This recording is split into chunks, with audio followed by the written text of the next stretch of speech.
Hello, how is everybody? I was waiting for the countdown. Tiffany usually does this countdown thing. Didn't realize there's not a countdown thing going to happen this time.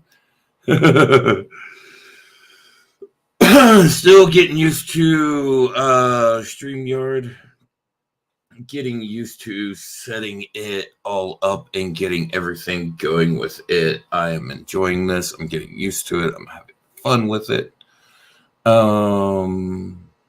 So we're going to do this tonight and see how this goes. Let's see. That was from the other night. Let's see if tonight shows up already. There it is. Hooray. We're going to share this over to my channel.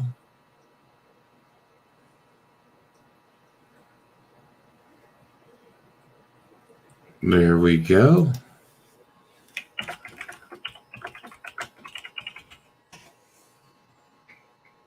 Hello, Angela. How are you doing?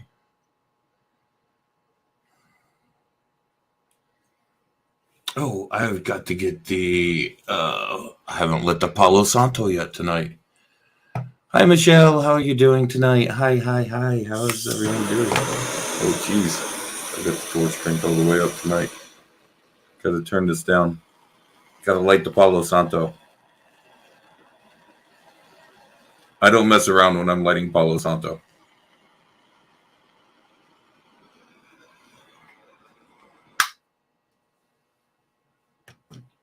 I am doing amazing. It was funny earlier. I was having trouble waking up though. I was so tired earlier, and I'm like, I have got to just get up out of my. Got to make that creme brulee, right, Sunday?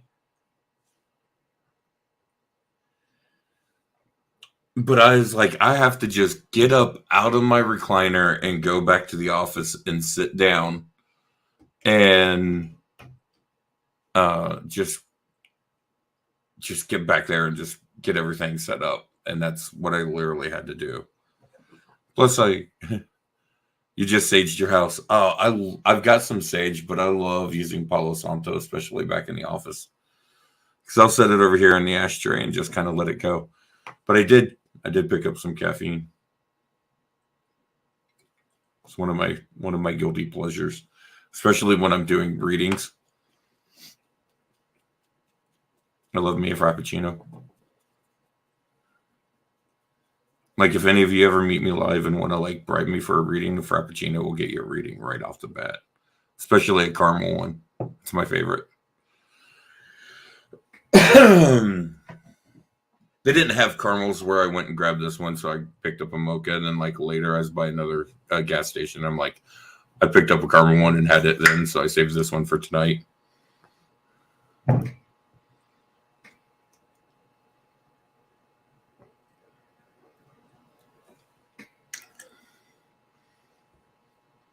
I'm from Ohio.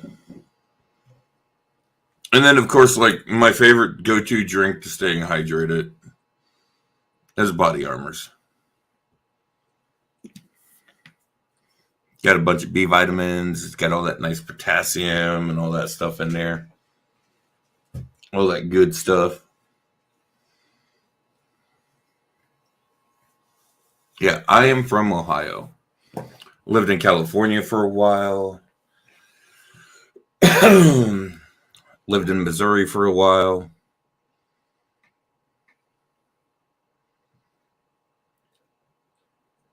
You're from California? Yeah, I'm from Ohio. I lived in California for about 7 years and then ended up moving back to Ohio.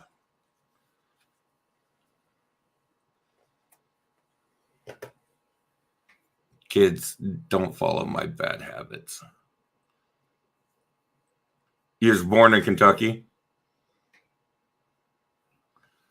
Let's see. We got this God gifted psychic here that's about to find out how he gets blocked.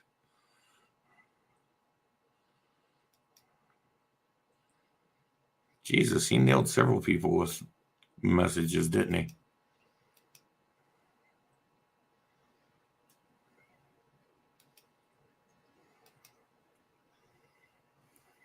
You gotta love these people. Only thing they do is come into the groups. Sarah, you live in Ohio? I'm in Ohio. I'm in Southwest Ohio.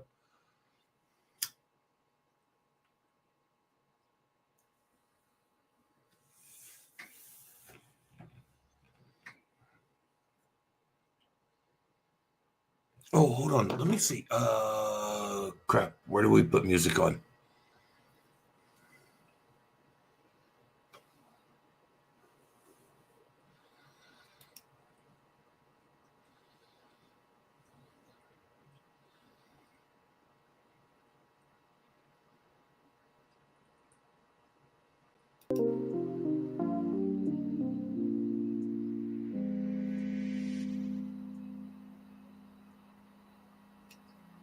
Turn that down real low. Like,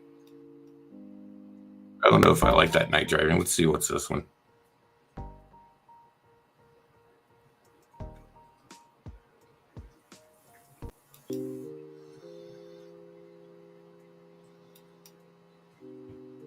There we go. You're from Western Canada? Nice. We got people from all over the place. Yay! That's what I think's neat about doing this is you can meet people from all over the world. Like, I've got friends from New Zealand, Australia, Japan, just all over the world. All over.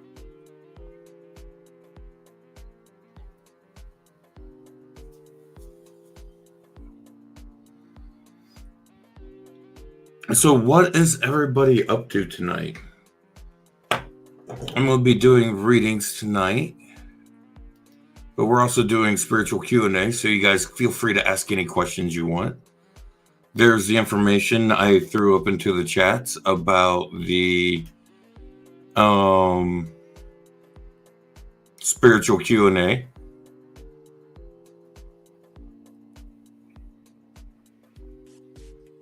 In the readings.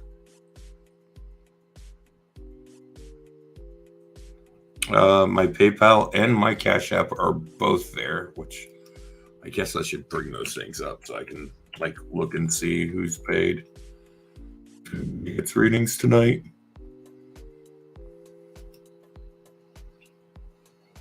This is what happens when I'm not fully awake before I go live. Because I'm I just have to get up and just do this.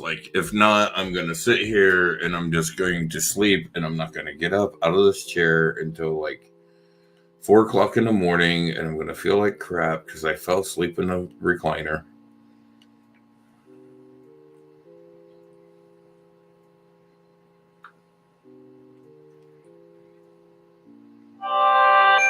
And I'd rather come hang out with y'all anyways.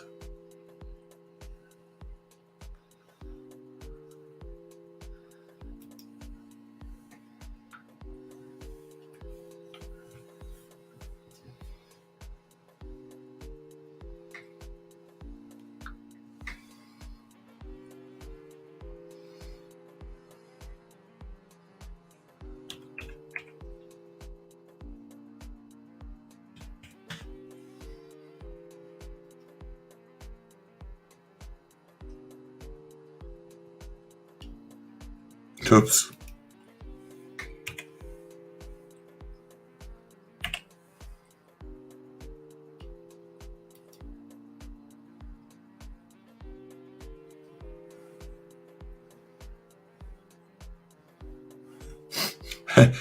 Helps if you put in the access code right, I guess.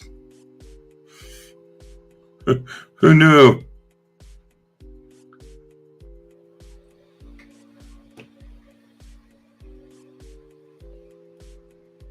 All right.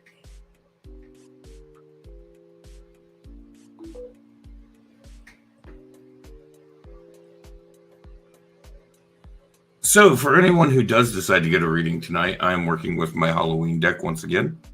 My Halloween Oracle deck. Just love the back of these cards, so cute. Amazing deck, great art. You've got the Veil, Ghost, Zombie, Black Cat, the Owl. Beautiful cards, beautiful cards. I'm also reading from my Sacred Rebels deck. This is one of my go-to decks. Hi, Sherry. Yes, you can ask a question, but I am doing paid readings tonight, so just know that. But I am doing spiritual Q&A, so if it's something of a spiritual nature and not so much a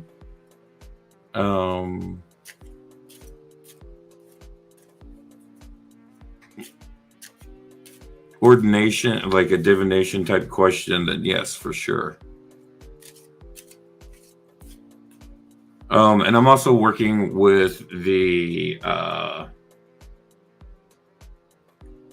Shaman Healing Oracle deck tonight, the Shamanic Healing Oracle deck tonight. I love this deck. Oops. Dropping cards. Masculine energy. Emotional release.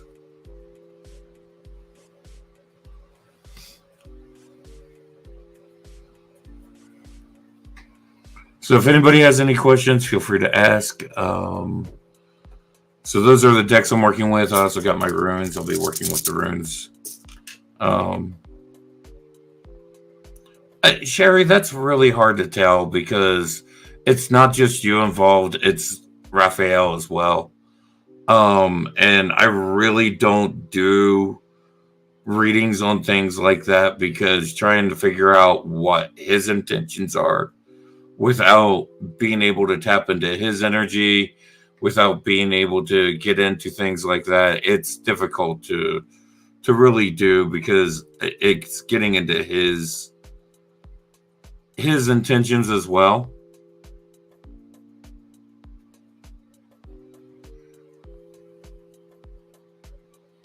And I don't have his permission to tap into his energies and to tap into him, so I'm not going to do so. That's just an ethical thing. If I don't have someone's permission to tap into him, I will not do so.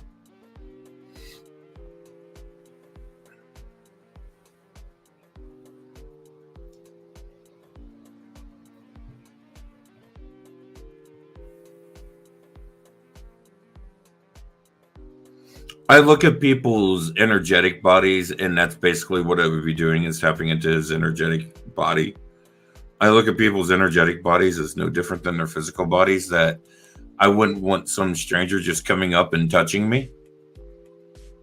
My physical form, so I don't necessarily want that in an energetic form either.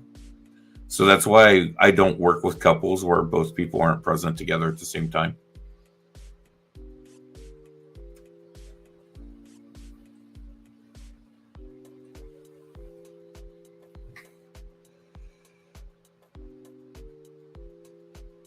And honestly, the one thing I can say to you, Sherry, in this situation is if this is someone that you want to be with, instead of focusing so much on them, focus in on yourself and doing things to help yourself and make yourself better. And that will just do nothing but benefit you in the long run, whether or not you end up with him or not.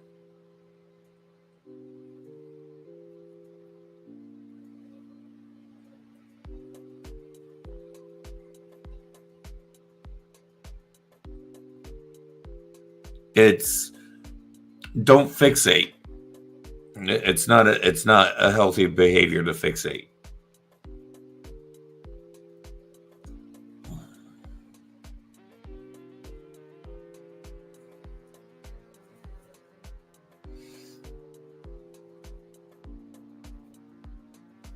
And if you find yourself fixating, ask yourself why you're doing that. Start to take a mental inventory of what's going on and start to address that mental inventory so you can see what it is that you need to address.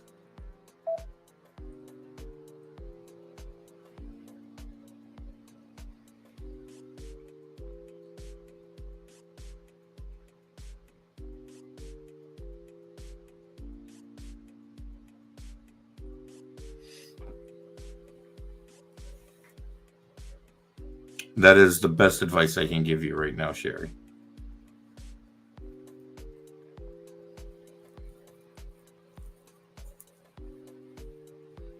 And I would say the cards would probably even back it up with a reading, but that is one thing to make sure that you're not doing is fixating, and that goes for anyone in a relationship. Don't fixate on someone so much that you lose sight of yourself.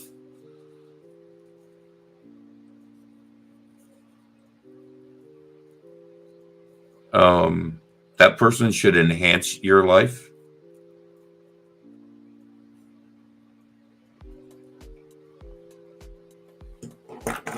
Hi, Nancy. It's actually kind of rude to come into someone else's live and promote your own stuff. Sorry. Goodbye.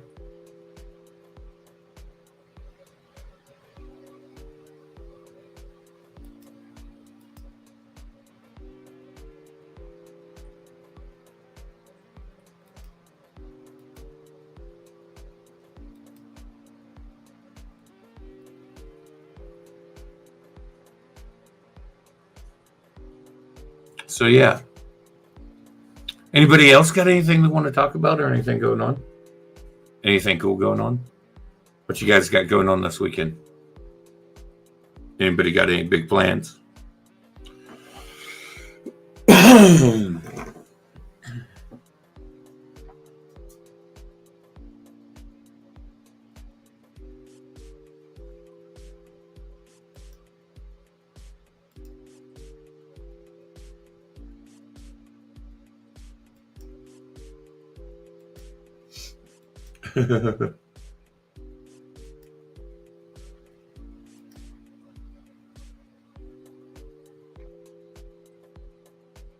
Oh, you did a burning ceremony? Oh, that's awesome, Annette.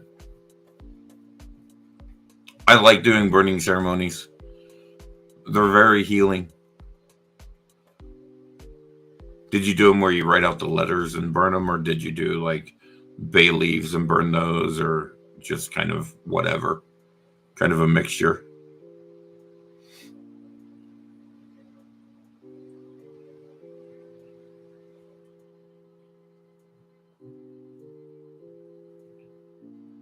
Yeah, the writing the letters, it can be a really, really cathartic, really healing experience, really beautiful. I've been involved in doing a few of those throughout the years. Always an amazing experience.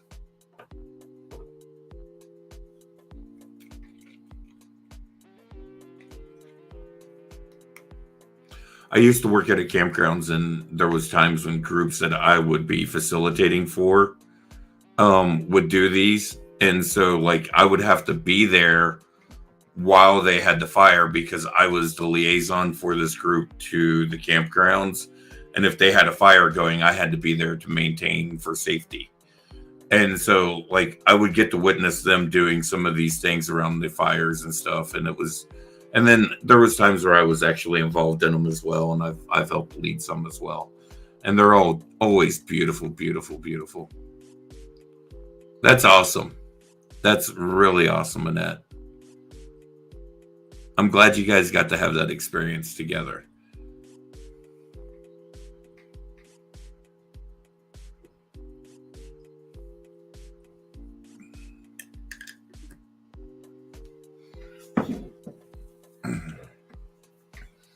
And it's a good time of year to do that too, because it's an amazing time of year to sit around a fire outside right now.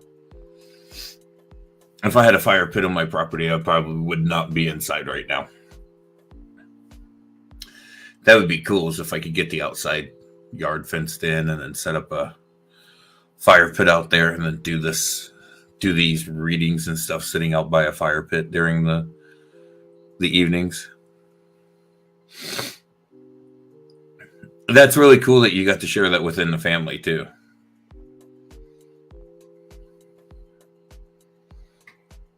It makes it even more special.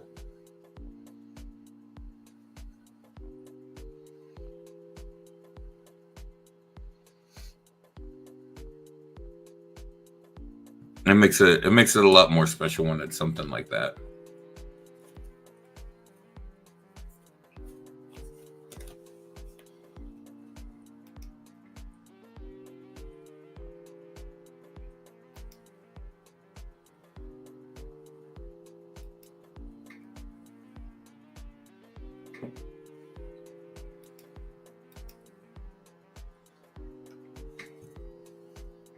Hey, Veronica, how you doing? Hello? Hello, hello, hello. Kispiox? I have no idea where that's at in that. None.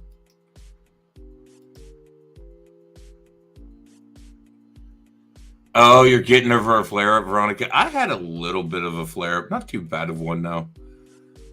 Um, it was actually kind of mild as far as. Oh yeah, I'm further north. I'm up in Ohio, so the hurricane didn't get to me. Hi, Neen. Hopefully, I'm saying that right. But I got friends who are down in the Gulf and stuff, and like not even in the wake of the hurricane, but it was just enough of a disturbance down through there that it set them into flare ups.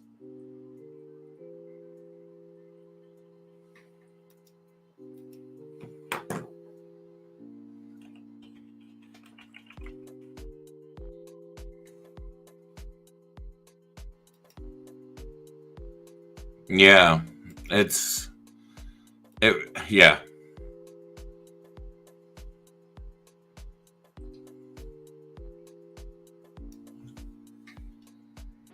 Okay, British Columbia. Okay.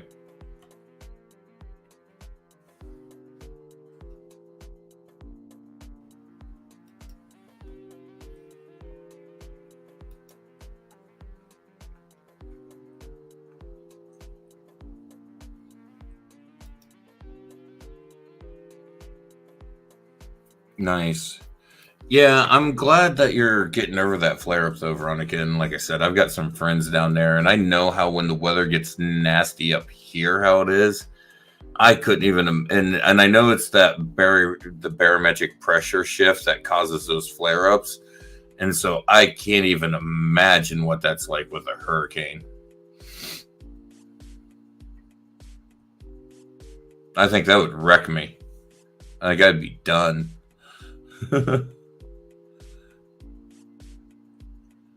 I'd be laying in bed.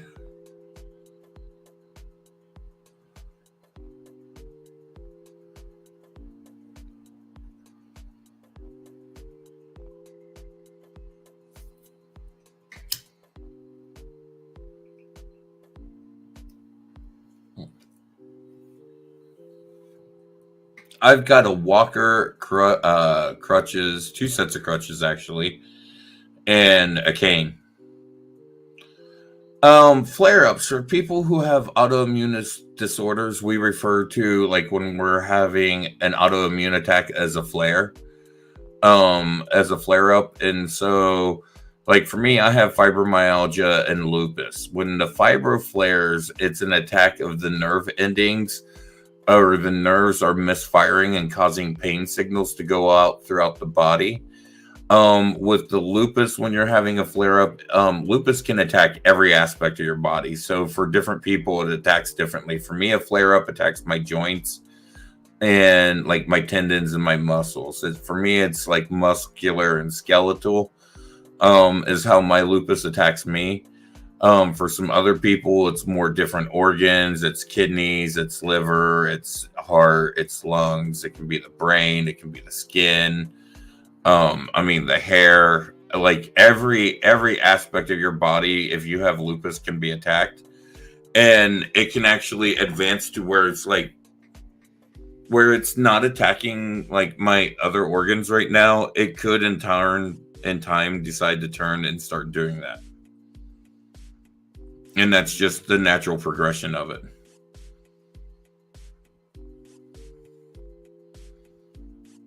But like honestly, I'm one of the lucky people with lupus because all I really deal with is a lot of chronic pain. I do have some joint and muscular skeletal issues. Nothing really severe, just stuff that causes me more pain than anything. And in that sense, I'm really lucky with people who deal with this autoimmune disorder.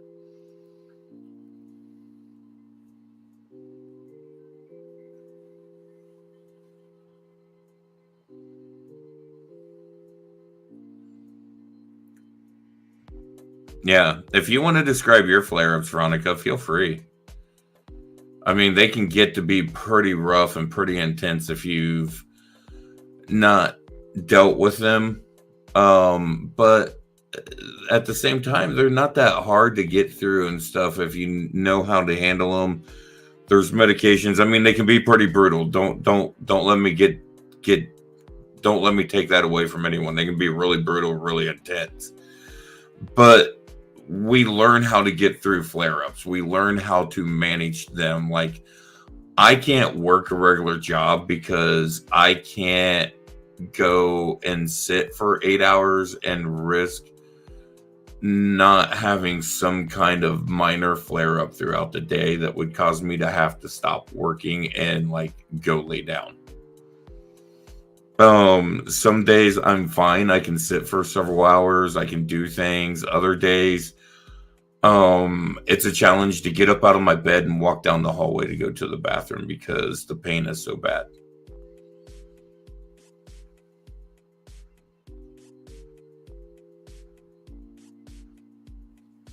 And that's actually where Tanner came in as a therapy animal for me. Was Tanner was a therapy animal to force me to get up, to get out of bed, to move, and to function on the days where I didn't feel like functioning. Because I had to get up to take care of him.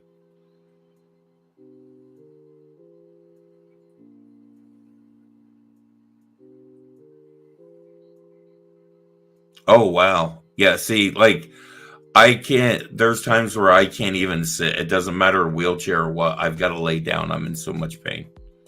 And it's because of the way my legs and stuff are with the way it attacks my joints and stuff. There's sometimes I'm in too much pain. Like I just can't.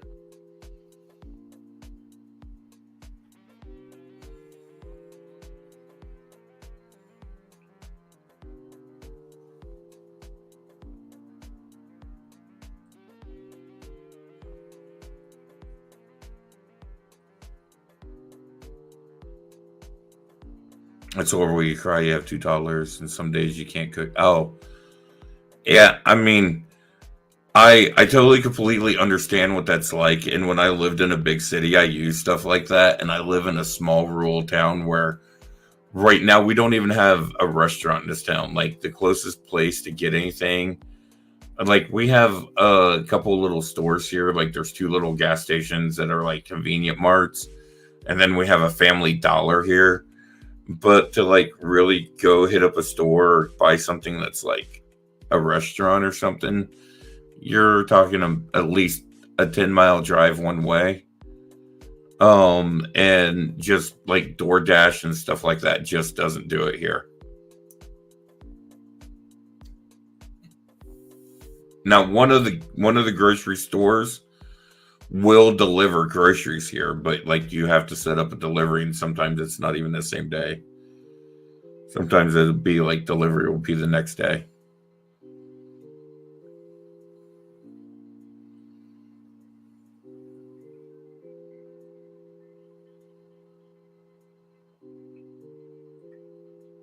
Oh, there's so many times I wish we had DoorDash or Grubhub here where it's just like, oh man, I am just like I'm wrecked, I'm hurting, I don't feel like doing anything, but then it's just like, nope, got to get up out of bed and make something. It's either get up and do it or you're not going to eat. So, but that's when I try to keep stuff that's like quicker and easier to eat and stuff and to fix, things I can pop into the air fryer and then like go sit down and just wait until the air fryer's done and be like, all right, I'm done.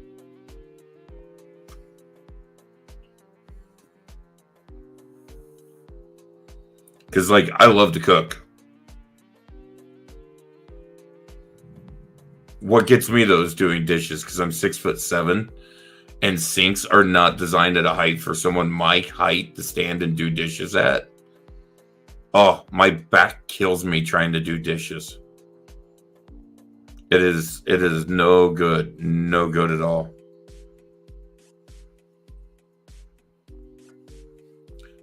Like sometimes I literally just pull a chair up to the sink and I sit in a chair because I'm tall enough.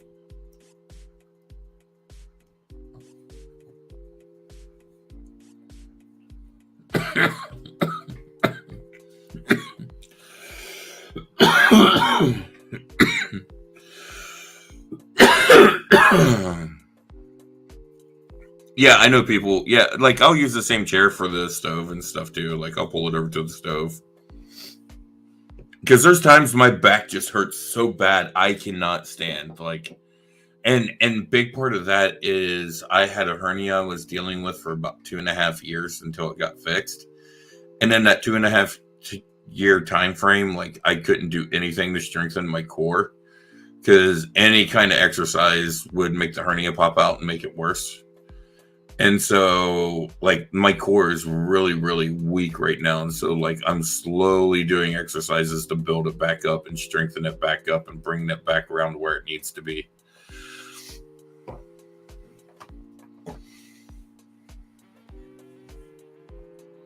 It was brutal. It was brutal. And I finally got it fixed back in April. And it was just because it got to a point to where it came out and it wouldn't go back in. And it was causing me severe pain and making me nauseous. And like, there was a threat of damage to the intestine if they didn't take care of it at that point in time. So they went in and actually fixed it finally.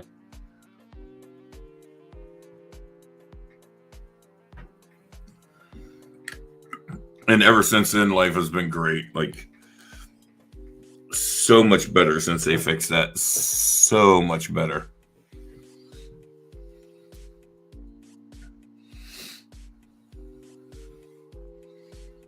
Like, amazingly better. If anybody is interested in readings tonight, I'm doing readings. Also doing spiritual Q&A. So if you got any spiritual questions you want to ask, and there's no price for those. That's just, chit chat. If you have any spiritual topics you'd like to hear a discussion on. Oh. Veronica, you want a reading. Thank you. What deck do you want a reading from? I have 3 decks I'm working with tonight. I've got the Halloween deck, which has the absolutely cutest back of any deck I have seen so far. Look how adorable that is. I love it.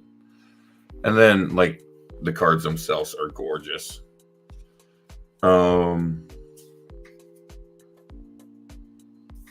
Love this deck. I've got the Sacred Rebels deck, which is the deck that I read with a lot of the time. I know you've seen me read with this deck.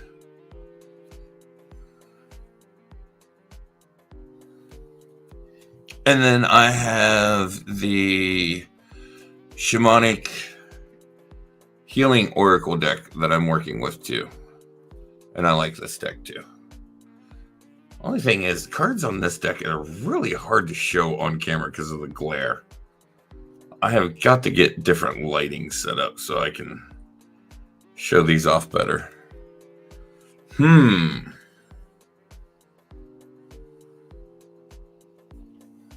Let's see. Even though I'm like really loving the Halloween deck, I'm really drawn to the Sacred Rebels deck tonight. Just kind of a general reading. All right, let's see what we get. I love this deck. This was like, out of all my decks, this is one of the first decks I've really connected to. Like, I connected to this deck in a huge way when I first got this deck. Hello, Allison.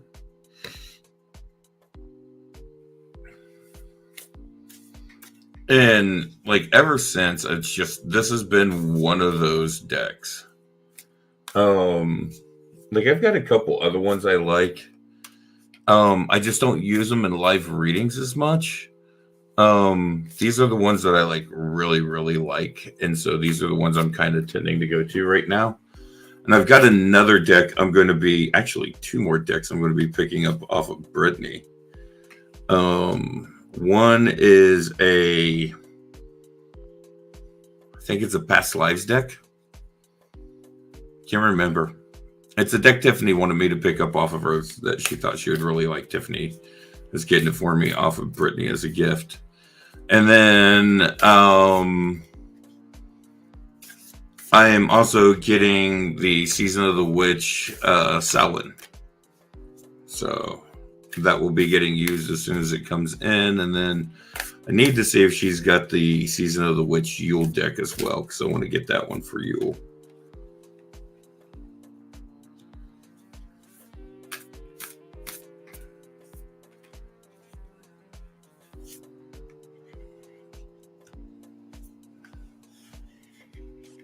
All right, hold on. I got to move cards around so I have enough space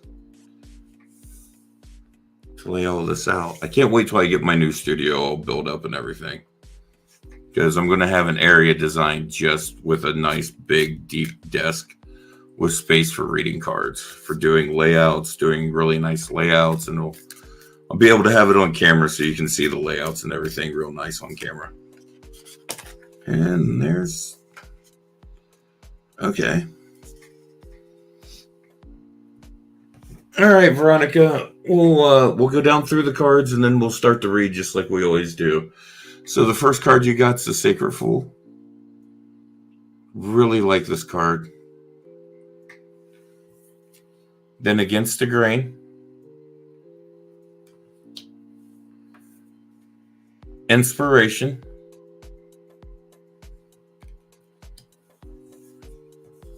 Big Bold Vision.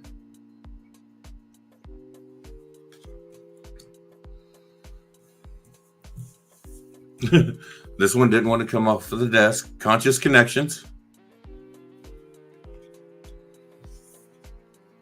Spirals of Manifestation. And Pandora's Gift. Okay, so we're starting off with the Sacred Fool. And one of the things about the Sacred Fool is always on a journey, but the Sacred Fool also reminds us to be playful, to be lighthearted, not to take things as serious, to have fun. And that's especially important since you're someone who goes against the grain. So you feel a lot of pressure against you and stuff, Veronica, and especially with dealing with the different autoimmune issues and stuff that you have. It's really important that you do the things like have fun so you keep those spirits up.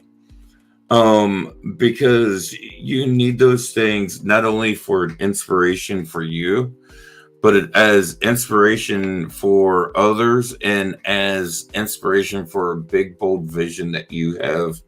You've got a dream and an idea of something that you are working on putting together, and you need to focus on continuing to put those things into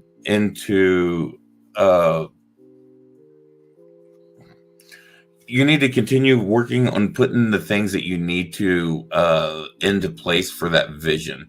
Kind of like work with storyboards if you need to. Work with dream boards, work with vision boards, whatever it is that vision or that goal is, that big desire. And as you share about that vision, you'll start to make conscious connections with people who are going to support you along that path with that vision, with that big idea that's going on. But also one of the things that you've got to do on that path is it's not just about the conscious connections, but it's also about the spirals of manifestation. And this actually calls us to go within ourselves. If you've noticed, a lot of the spirals all focus and lead right up here into the head area, into her own mind and everything. Where when we're dealing with manifestation, a part of that is we really have to dive within ourselves to work on the manifestations and really work on dealing with the things that we need to deal with to clear the paths and the avenues so that we can manifest the things that we're needing to work on.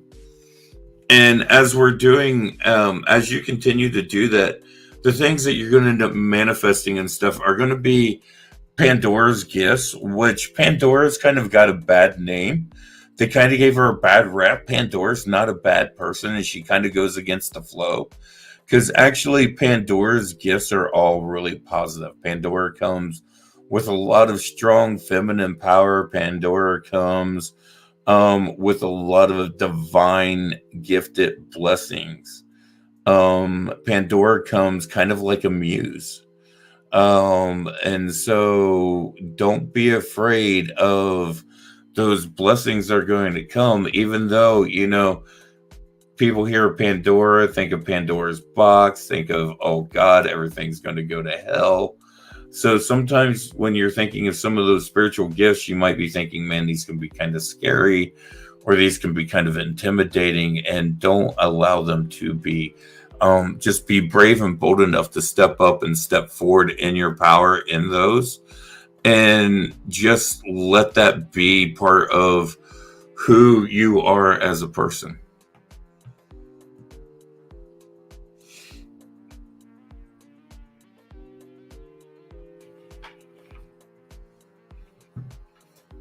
Hold on a second. I just got a message.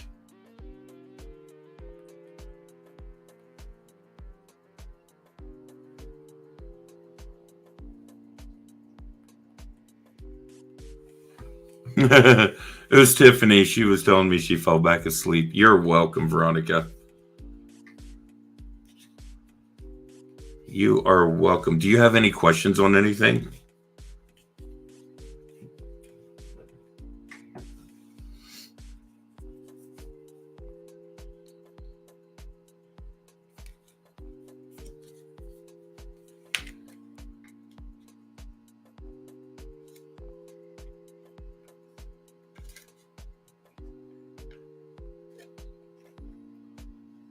You're very welcome. If you have any questions, feel free to ask. I like answering questions.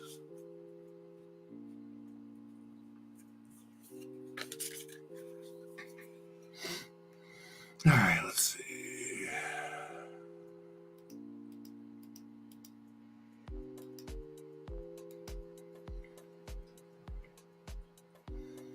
Yes, that is like being an empath is considered a gift. Being able to read someone would be considered a gift. Just any kind of spiritual gifts and stuff. Um,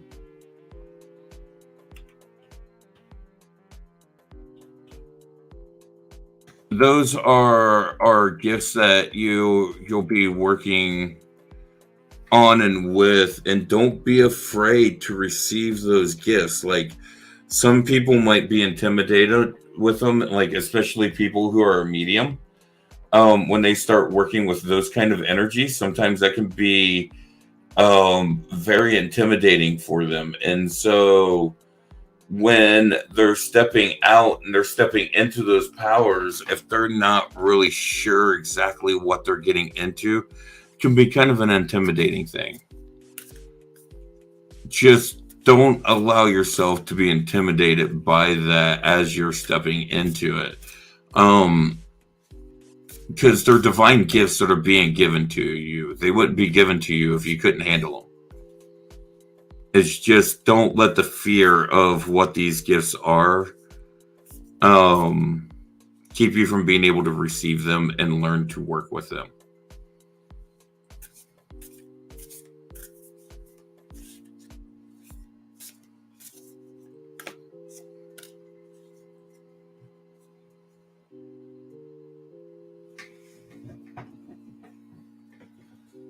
Yeah, don't be afraid to step up and into your gifts. Whether that be reading someone, whether that be gifts as a medium, gifts as working as a psychic, gifts doing readings, gifts doing whatever it is. Don't be afraid to step up into those. And if it's something that you're unsure of how to advance in it, then seek out those who can help you with that as well. Seek others that can provide you insight and training into those gifts, but look out for people that are just there to like try to scam you as well. I mean, you got to use that discernment. Hi, Bina.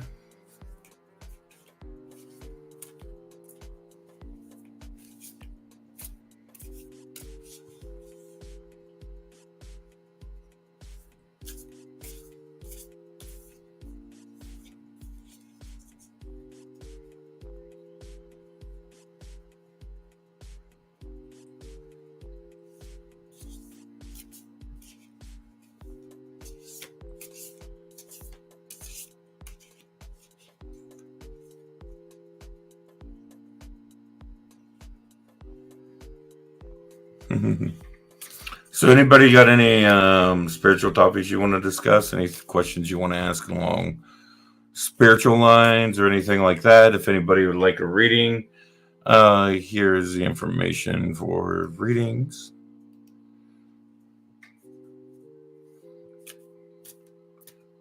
You can reach out and let me know that you have requested a reading. I'm doing $10 for runes, $10 for many oracle readings, and $20 for full oracle readings. If you want to do a full rune reading, I will do those, but those are booked private sessions offline because they're pretty intense and they're $25. Kathleen, I work as a death walker with some. But I don't work with just anyone on those avenues, so like I don't know if there's family spirits around you. I only opened up that aspect of me in very select ways because otherwise I am dealing with spirits all day, every day, constantly.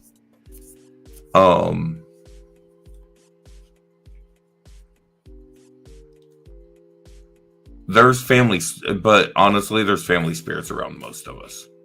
But I don't know who's around you. I can't tell you, and that's not what I'm here to do. I'm not here to do mediumship right now. I'm not set up to do mediumship tonight. I'm not prepared to do mediumship tonight. Maybe on a night when I am, that would be a whole different ordeal. But tonight I am not. Tonight I am simply doing runes, oracle, spiritual Q&A, and that goes into doing a whole different level of working than what I'm set up to do tonight.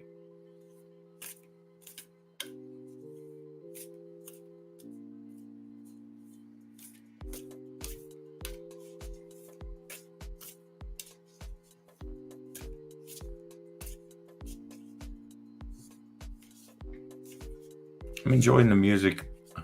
It's funny because the other night Tiff and me put this same music on and we're like, man, this is horrible. And then tonight I put this on. I'm like, I really enjoyed this. It is just the freebie lo-fi copyright free stuff that they have here in StreamYard for us to use. I think I can actually integrate some stuff from YouTube into it, though. Some like copyright free stuff from YouTube. So I think I'm going to see if I can do that later.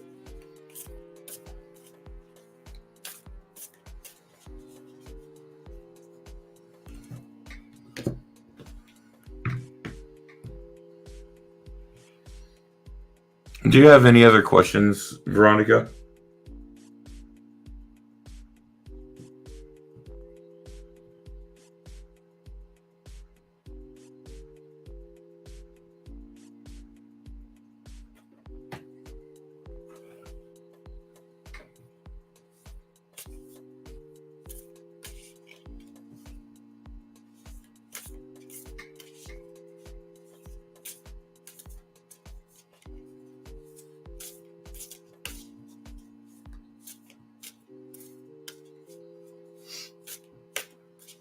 Okay, so let's see. What have we got? We've got, well, we're starting off in October, so we're getting ready to come up on Samhain, which is coming up on the 31st, aka Halloween. And so like the other night, Brittany done an amazing live with Tiffany where in the beginning of it, they were talking about the thinning of the veil. Brittany was talking a lot about it, and then Tiff came on and they talked more about it, and then they went into talking about some of the crystals and stuff. But they was talking about the thinning of the veil, which is what's currently going on right now. This is the time of the year where the veil starts to thin, and it reaches its thinnest point on Samhain or on. Hi, Rory. Hello. Thank you. You sent 20. Did you send it to Cash App or to PayPal? All right. I got it. I got it right here.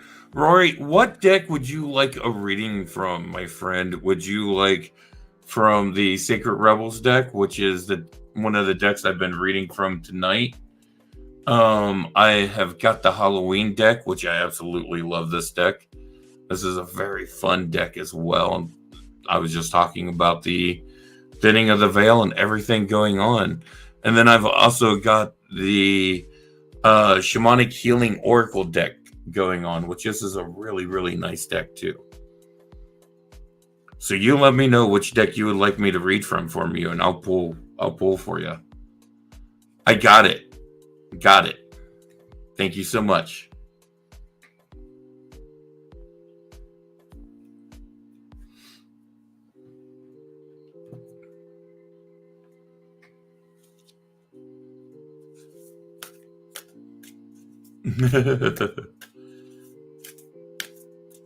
We'll give Rory just a few moments there to figure out what deck they want me to read from.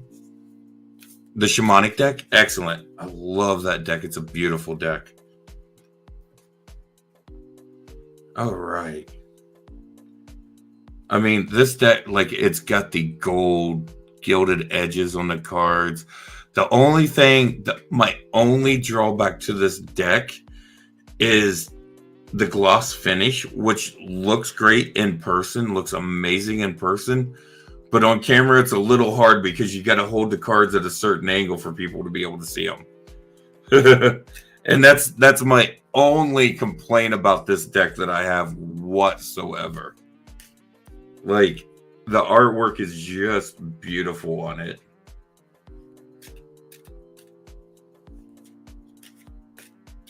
It's just gorgeous, gorgeous, gorgeous deck. I love this deck. I've had a strong connection to this deck since I started working with it from the day I got it.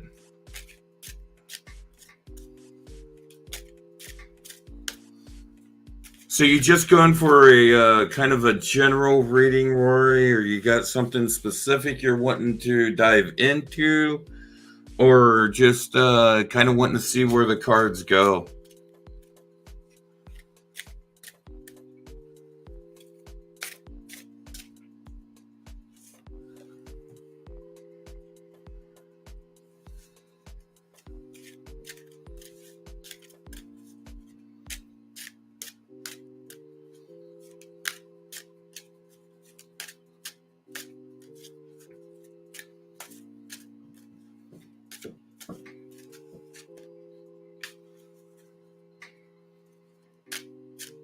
My dog's making noise behind me. I don't know what he's doing. Okay, just see what they want you to know.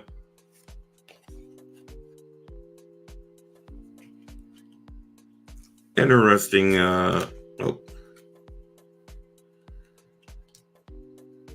Interesting run of cards here so far, Rory. I'm liking these.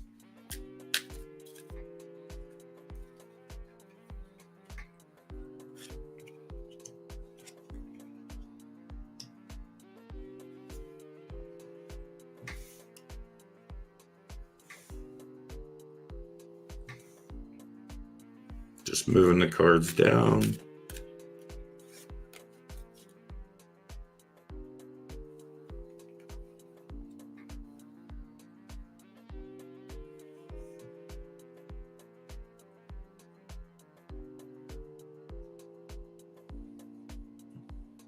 All right, Roy. I'll start off by going through the cards, and then we'll go through and we'll start the interpretation. We'll start the reading. So the first card I got is Forgiveness. The second card I got is Teaching. Third card I got is masculine energy.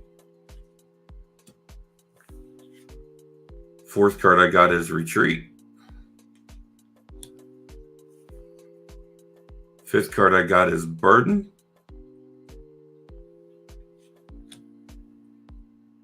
The sixth card that I got for you is sacred space. And the final card is movement into balance. So Rory, it starts off with forgiveness. And so this makes me wonder, and the reason is because the next couple of cards, I feel like these three almost need to go together: the forgiveness, the teaching, and the masculine energy. I feel like these three cards kind of play into each other together. They seem to group up when I laid them out. And so to me, it makes me feel like there is something that either you're teaching yourself, you're being taught, or you're teaching someone about forgiveness that is dealing around with those masculine energies, and that forgiveness and tapping in with those masculine energies and working with those. The next card that came in after those three, which those three just seemed to really kind of, it was that forgiveness, that teaching, and that masculine energy. And those three coming in like that, they just really seem to pair together. The next card is retreat, and this talks about, it's really taking that time to rest and get things in order, and to bring things into alignment, to bring, like it uses the phrase, bring your ducks. You bring that? Okay. So so you teach forgiveness, and you teach standing in your masculine energies. That's great. That's amazing. So the cards are right on with that. The retreat, maybe this is actually not calling, since you teach that, maybe this card takes on a different meaning than with a retreat, of maybe calling you to start a retreat for teaching people how to stand in that forgiveness and to stand in those energies and those things. But this also stands for getting your ducks in a row, for bringing things into alignment. Because your next card is a burden, which doesn't necessarily mean a bad thing. It just means that there's a task that you're going to pick up and you're going to carry with you. And so maybe that retreat is really that burden, because the next card is a sacred space.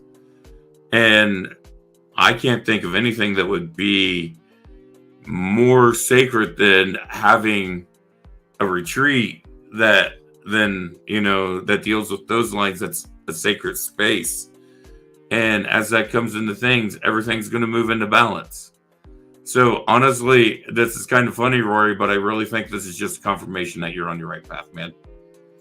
I really think this is just confirmation that you're going down the journey, and that you're on the path that you're meant to be on, and to just don't give up, just keep going.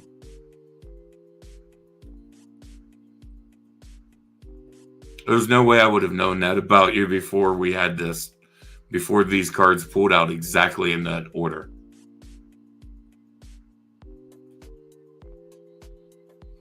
I love it when things like this happen. This is what I love. You are so welcome. Thanks for dropping by tonight. And hey, I do some stuff with a podcast. You see the connection here. I'll pop this up, the Breaking Reality stuff. Feel free to hit me up on both of those. It's at the bottom of the payment information there.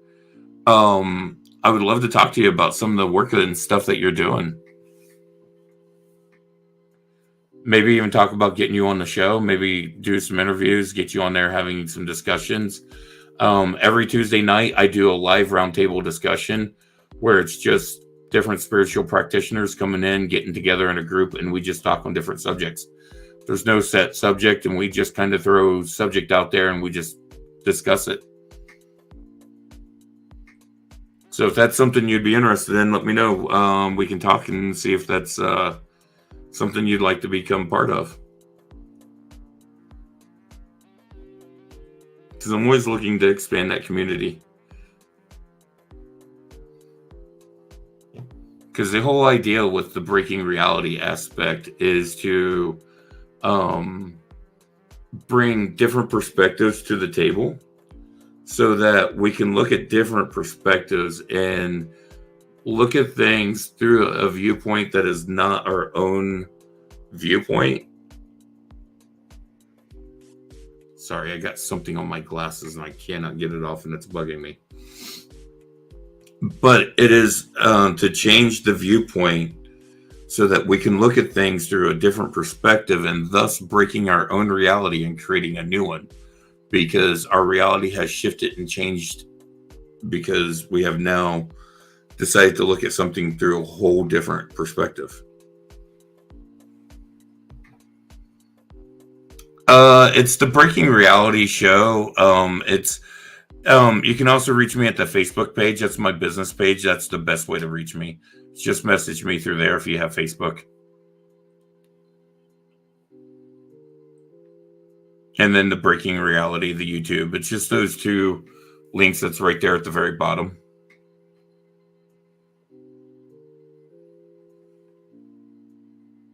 But you can message me at either of those.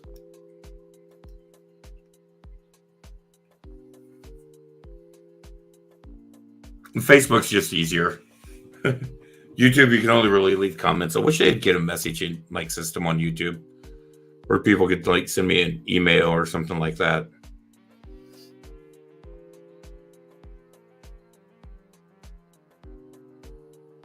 But yeah. So where are you looking at, if you don't mind, where are you looking at trying to start a retreat center?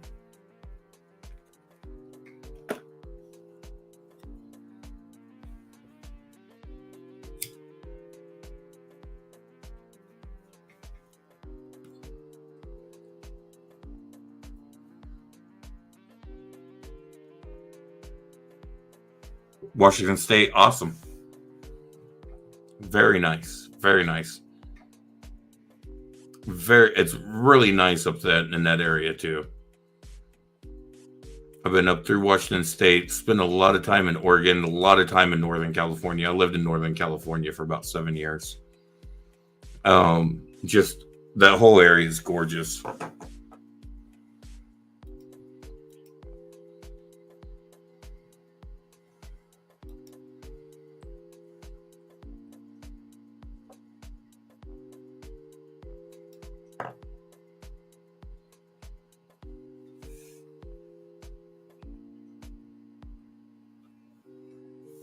That whole Pacific Northwest is just a stunning area.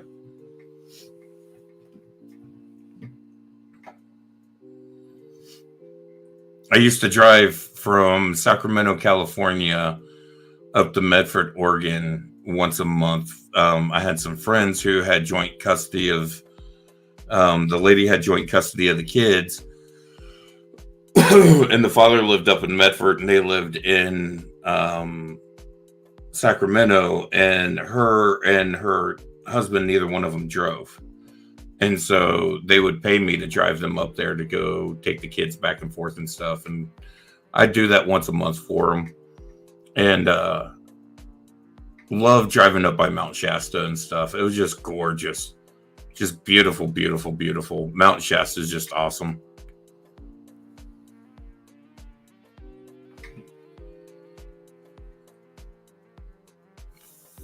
Awesome. Yeah, most definitely. Hit me up on Facebook if you've got Facebook. Just send me a message on the Breaking Reality, the show on Facebook, and we'll talk from there. Most definitely.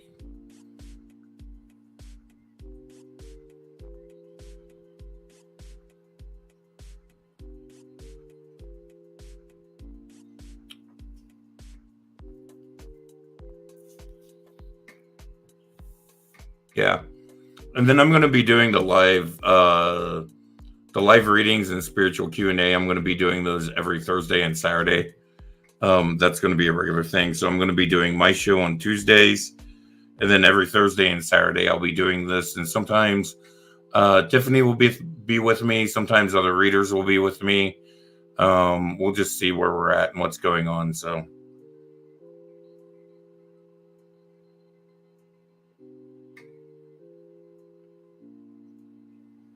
I don't know what you're talking about. What's rumored as Red October?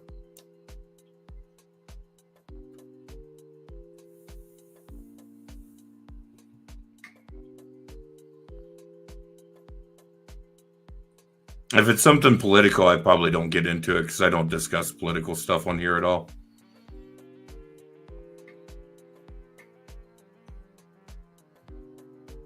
Yeah, I try to keep things more spiritual and stuff.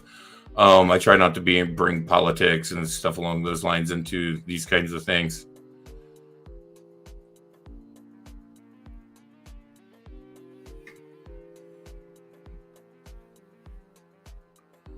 I mean, we can all speculate what's going to go on, but then we're just doing that as speculation.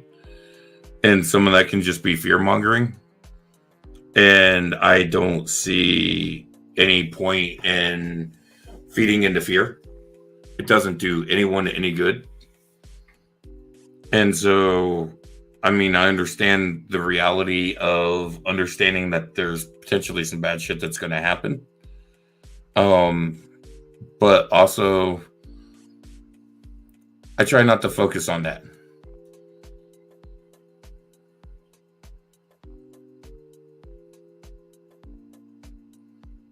You know, I try to focus on some of the positive stuff, but I don't do so like to the point of like negative positivity or like toxic positivity where I'm like, well, everything's all great and, you know, happy and dandy and there's nothing wrong in the world. No. There's bad stuff that goes on. I just choose not to focus on the bad stuff constantly. Like some people like will get locked in on like my father's one of those. Like my father will listen to the news and then the next thing I hear about for the next 3 days is like all the doomsayer, the doom and gloom stories and everything else. And I'm just like, you just need to stop watching TV. Like literally, like stop watching the news. That could be the best possible avenue for him.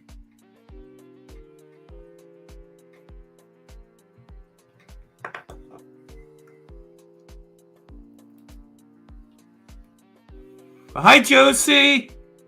I just got the message. It just came through. How you doing, Josie? What deck would you like me to read for you tonight from Josie? I've got 3 different decks I'm offering tonight. I've got my Halloween Oracle deck, which absolutely loving this deck. So cute, so adorable. The back of the deck is just adorable.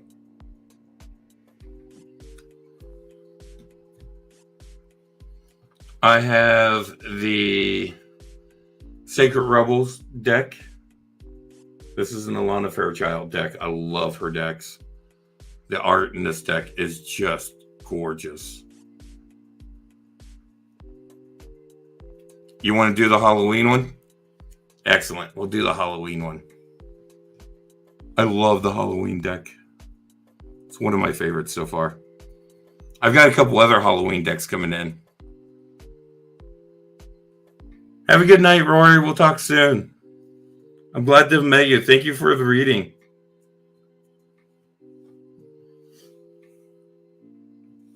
So, all right. So I do have this deck, and I haven't started offering tarot yet. I'm going to do it on the 31st because I'm going to officially break this deck in as coming back to read tarot for the first time in like it's been since my 20s. But I have this deck that I'm going to read on October 31st. I'm going to do tarot readings from it. And I'm also going to get the Jack-o'-lantern tarot deck. And I'm getting a couple other Halloween-themed Oracle decks. And Halloween, we're going to be doing lives all day. We may not be live like 24 hours that day, but there might be like off and on intermittent lives. Or we might be rotating out readers. We're still talking about how we're wanting to do that. But we're going to be offering readings with those all day that day.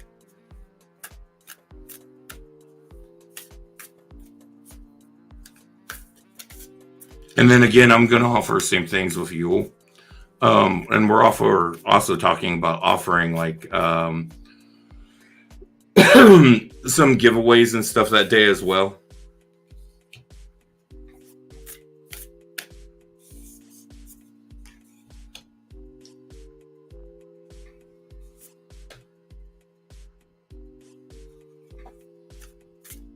So Halloween's going to be a really fun day to tune in here.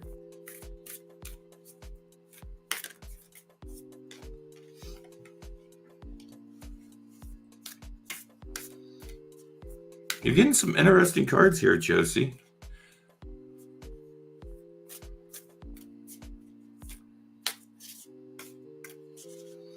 Do you have anything specific you was wanting to pull in means with? Any specific question you had? Because these are...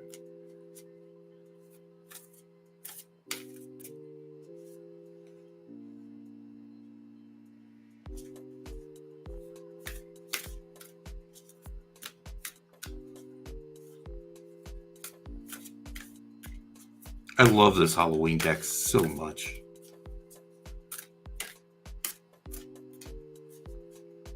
You're in Utah? Just life, love in general? Well, in general, this is... I mean...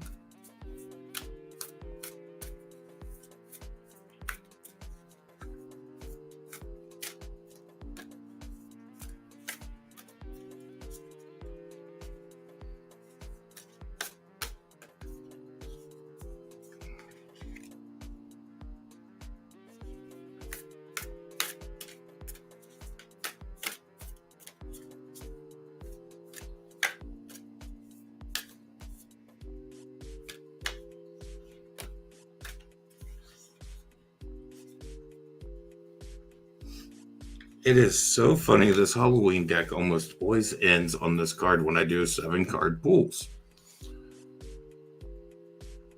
And there's like 36 cards in here, but the 7th card always seems to be the same card most times. So we're going to run through your cards, Josie, and then we'll start the reading. So your first card is the apple, which stands for risk and reward. Your second card is Brambrack, which is like a sweet bread, and it stands for sweetness and synergy. It's kind of like a sweet and savory type thing. You got invisibility, which stands for authenticity. You have the skull of darkness, which stands for blind spots. You have the skeleton, which stands for strength. You have the owl, which stands for wise seeing, wise action.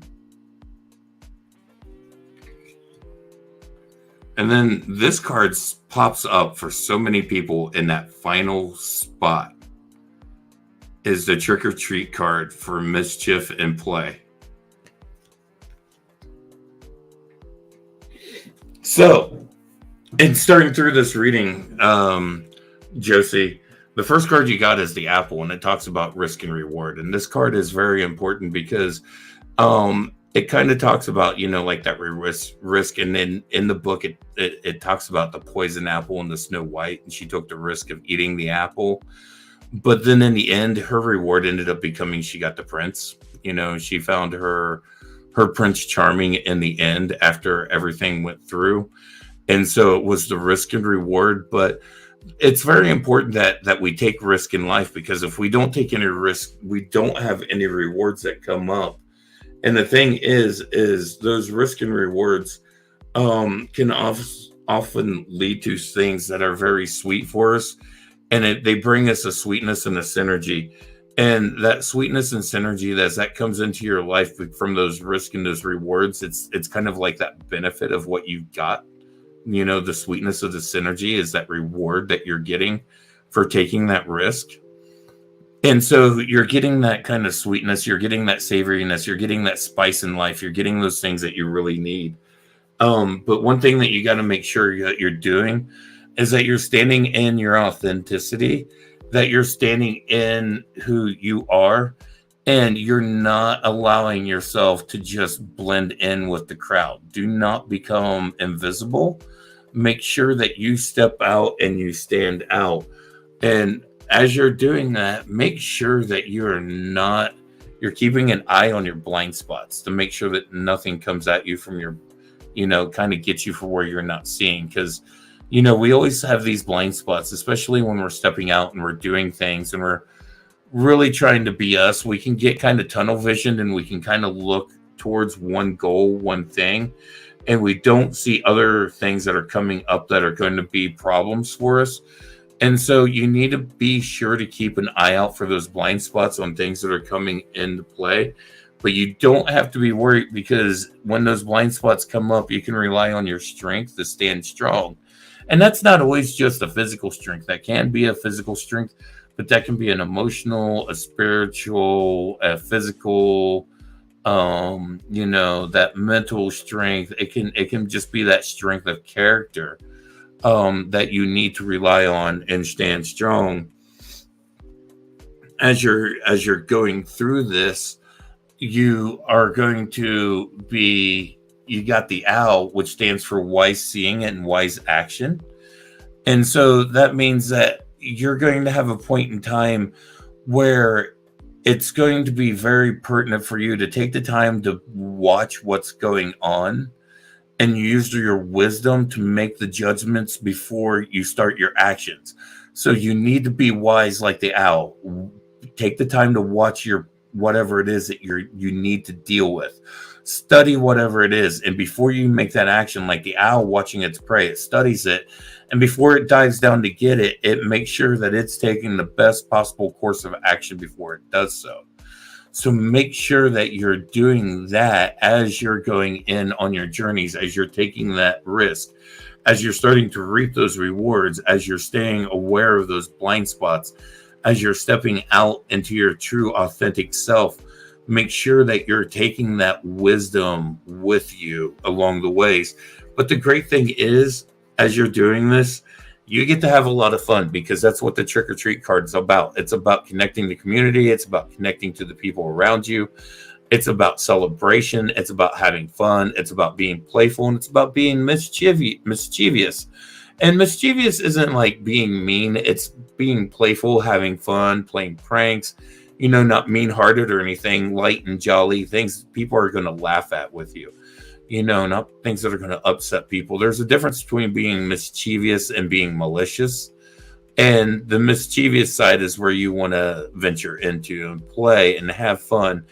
And so as you're going through and you're taking these risks and you're trying to reap these rewards, it's an important part of that is to allow yourself that chance to play, to have fun, to indulge in life. So make sure, Josie, as you're going through, and this definitely can tie into like the love life and stuff as well.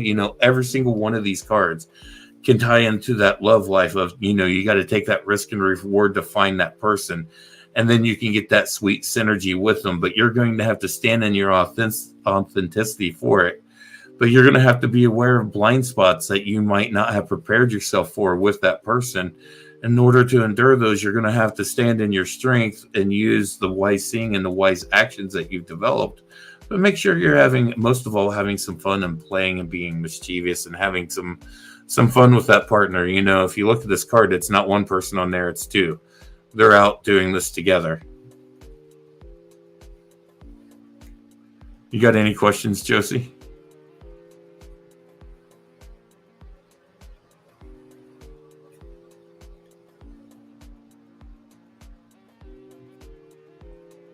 If you have any questions, let me know. I'll be more than happy to answer any of them.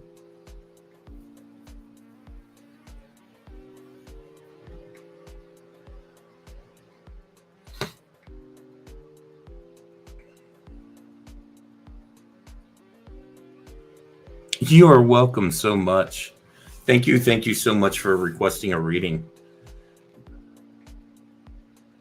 I absolutely love this deck.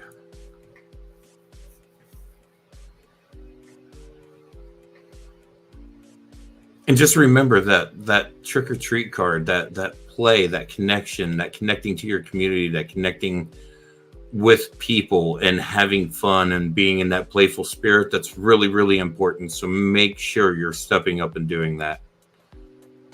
That's something that I think is important for everyone to do, that not a lot of people, like, we interact and we socialize, but are we really playing?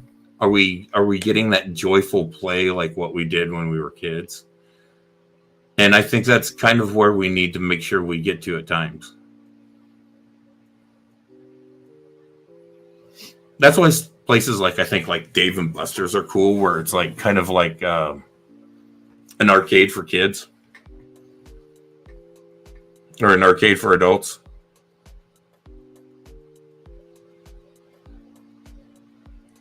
You want to do another one on love? Do you want to use one of the different decks?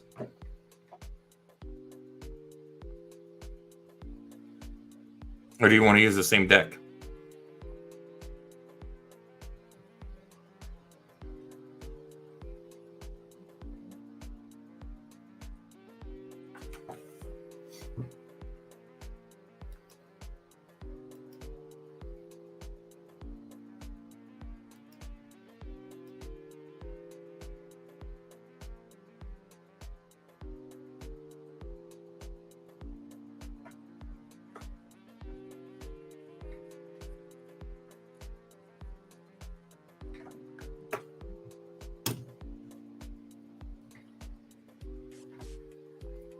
Excellent. Do you want to use one of the other decks, or do you want to use the same deck, Josie?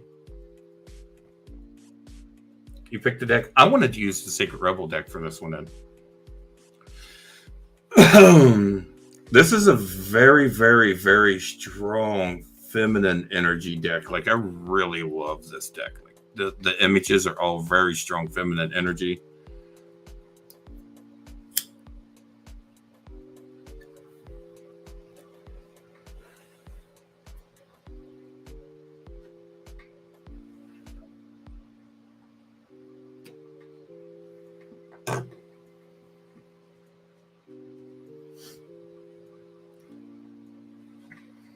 I got to get some Mupacho here real soon. It's a sacred tobacco that you can use for blessings and stuff. I'm just using regular tobacco on this right now. And right there's the first card that's popping.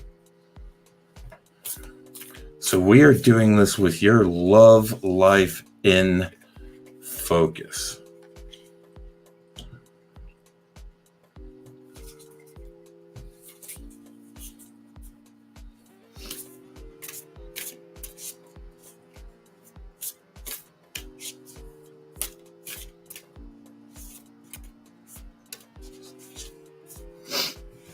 And we will do this. Oh, my nose is getting itchy.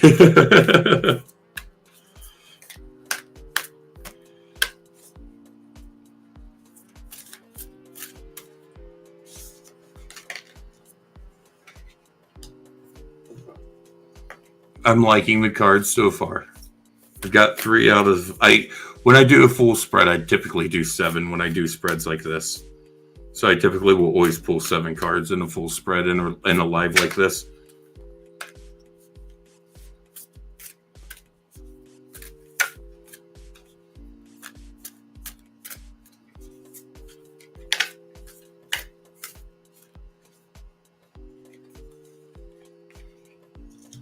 Huh.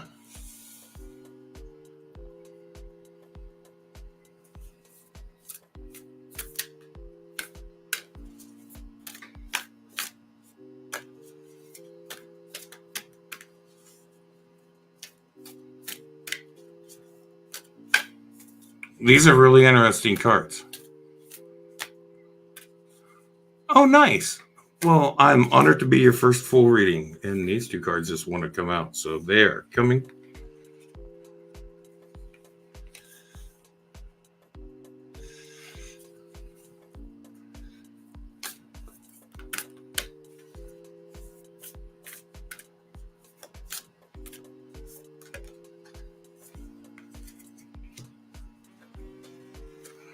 Okay, Josie, let's start down through these cards, but I pretty sure as I read these cards off, you're going to be able to interpret them because they pretty much tell the story right off the bat. And there's not like, I'll dive into them, but these are so blatantly laid out in an obvious pattern.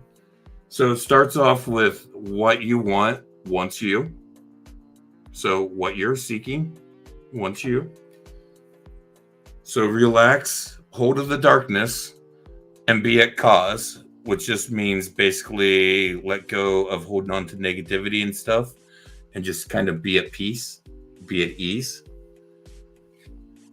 Diving for the light.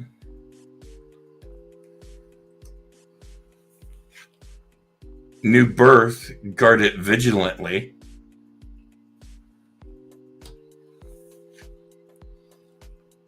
Heaven sent.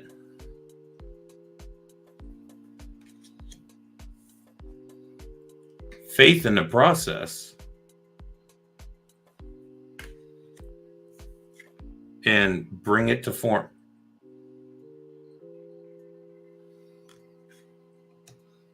So, first off, what you want wants you. So, what you're actively seeking is seeking you as well. So, Josie, what the relationship that you're seeking, it may not be the specific person that you're seeking with, if there's a specific person, but that connection that you're seeking is out there seeking you as well. And you have to just kind of relax that hold of the darkness and be at cause. And so what you got to do is just kind of let go onto some of the negative thoughts and the connotations of I might never find this person, or this might not work out, or this is going to be a struggle, or why am I in this relationship? If you're currently in that relationship, and just be at peace. Be in that calm state where you don't worry about you just know that you're where you need to be, and you're not focusing so much on all the darkness and everything that's there, because what your job to do is to dive for the light. You're going to be seeking the light in all of this. So you're diving for the light, and as you dive and you seek for that light, as these things come together, there's going to be a new birth that's going to come about, and that could be in the relationship, that could be a new relationship coming into being, that could be a matter of different things. But the important thing is, whatever it is that comes together out of that, Josie, it's very important that you guard it, you nurture it, you protect it, you give it the love so that it can grow in the way that it needs to, because it's something that is heaven sent to you. It was something that was divinely meant for you. But you just have to have faith in the process, and so that it will come into form. As you have faith in the process that this was heaven sent, and that you're going through a process of things that are preparing you and preparing that person and everyone involved in this relationship to be in the right place in the right time, so that everything works out the way it needs to. Have faith in that process. Timing may not work out exactly like the way that you are thinking, but have faith in that process, and that it is coming to form. These things are coming to you. These things are going to come to pass. Just know that there is a process that needs to go on. So it might be one of those things, if it's a matter of seeking a partner, maybe you're ready for that partner, but that partner that's meant for you is still working on themselves. And so they need to do a little more work on themselves before they're ready for you, so they can be who you need them to be to you and for you. So just know that there is a divine hand at play in bringing all this timing together. And that's what that have faith in the process is about, is having faith that that hand and that divine timing that it's working on those things, that things are being put into place. You just have to give them the time to come into that place. And then those things are going to come into form. Do you have any questions?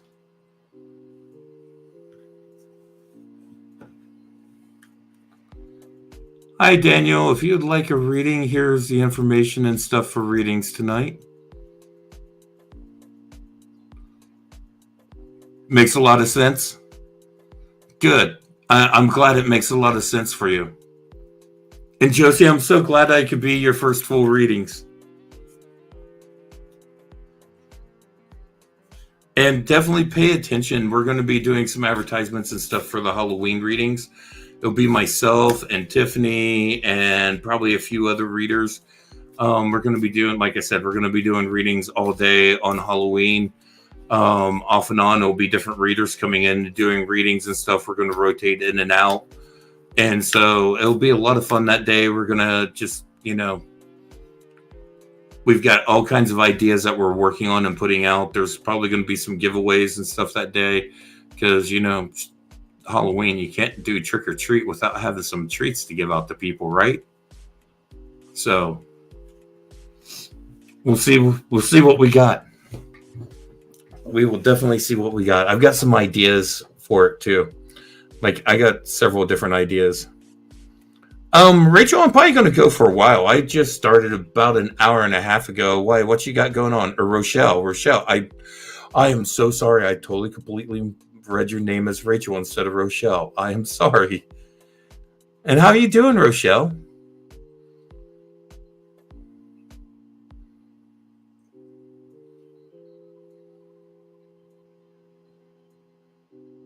But yeah, Josie, you're welcome. And if you have any questions, like I said, you guys can feel free to contact me at the links that are right down at the end of the information on the readings. The Facebook Breaking Reality show, that is the best way to contact me.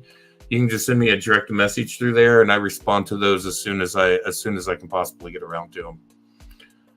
I almost always respond to my messages within a day.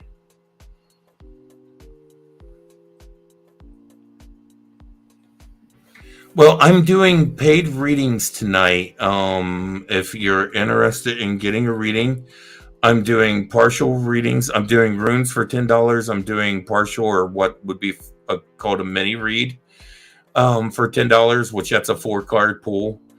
And then I do 7-card pools for $20.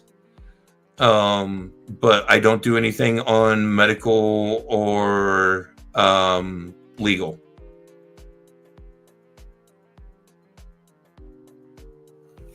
Yeah, no, Ashley Thomas, go away. You don't come in here doing stuff like that. That's rude. All right, Rochelle. What are you wanting to get? Are you wanting to get? Oops. Yeah, no, we're blocking this person.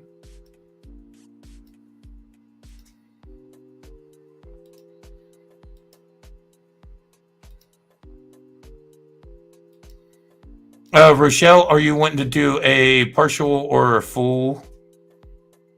And you let me know, and we can start talking about cards and stuff too. Because I'm offering 3 different decks tonight. I'm letting people pick what deck they want to use tonight. And if you're doing the runes, then I've only got 1 set of runes right now. Even though I am going to be crafting more, I might keep a set of those for me. I don't know. I also might just gift them out to people. Who knows? I might give a set away on Yule. That would be a cool gift. I think I will make a set of the Ash runes, and I'll give a set of Ash runes away on Yule. I think I'm going to start promoting that. That'd be a lot of fun. That'd be a fun giveaway.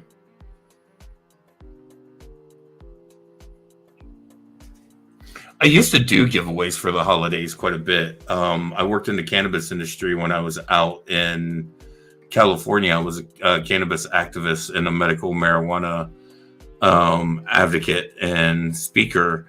And I also worked in the industrial hemp field, and I got the nickname Big Hempy.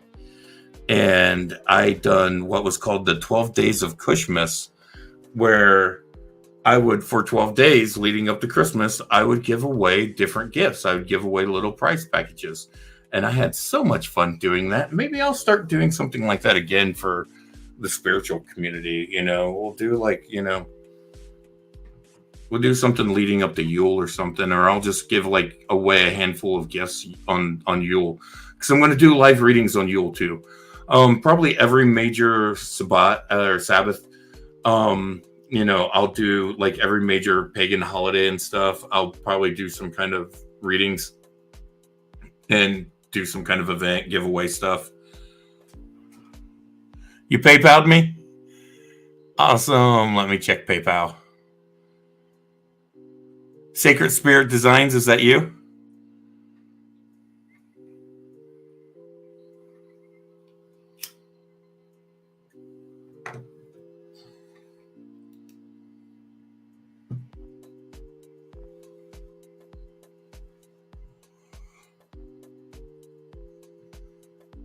Awesome. We'll get you a full read.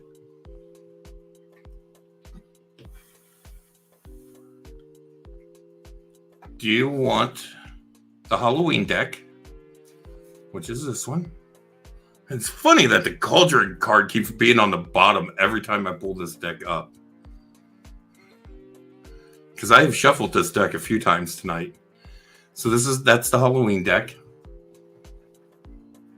I love this deck. God, this deck's so beautiful. This is the Sacred Rebels deck. This is one of my favorite decks. It's got the Maiden, the Mother, and the Crone on the back. These are just some of the cards in it. Just glorious, beautiful cards. Or I have my Shamanic Healing Oracle deck over here. This is the other deck I've got that I'm working with tonight.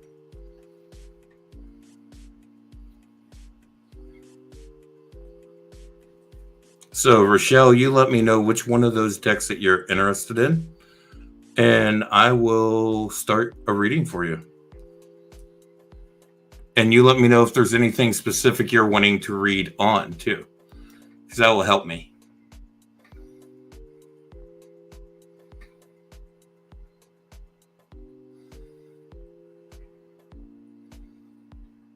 One of the last two? Oh. Okay, well, I tell you what. Why don't you tell me what you're kind of wanting to focus on, and I will choose out of that.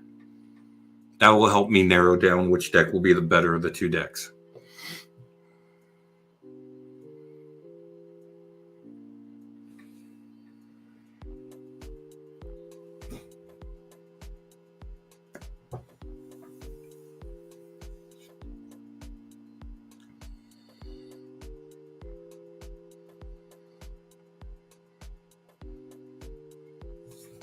Are you just wanting a general reading and a reading in general? Or are you wanting something specific?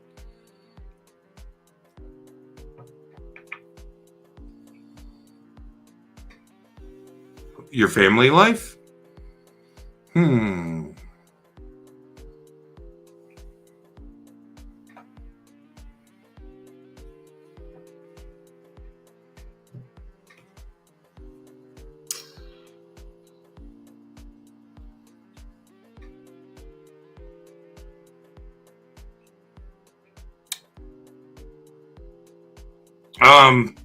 That was a very poor joke, Brad. Good attempt, but very poor. I think I'm going to go with the Shamanic Healing Oracle, because initially I was going to go to the Sacred Rebel deck, but when you said about your family life, just the Sacred Rebel deck feels right. Or not the Sacred Rebel, the Shamanic Healing deck feels right.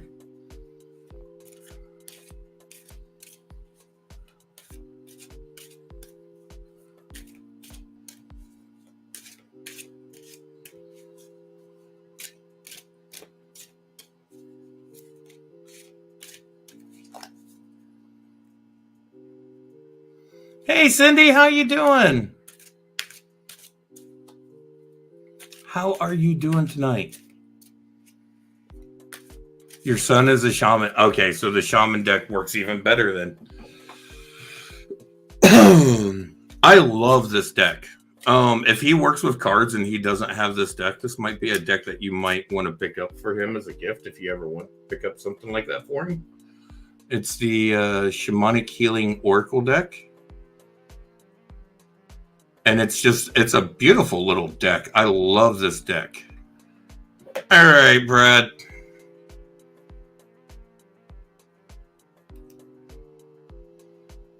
We'll see you later. We're not going to have someone come in with the childish comments like that.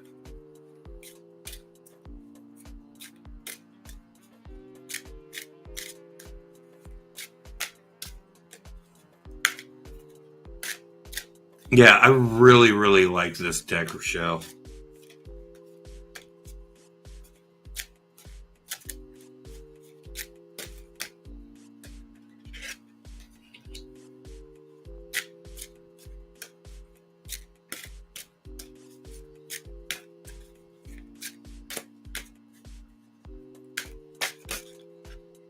Nope, that card definitely wanted to come out.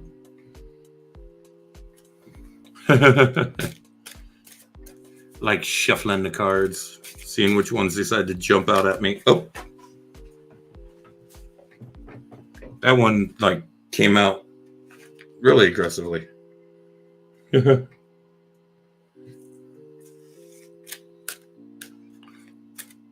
it fits.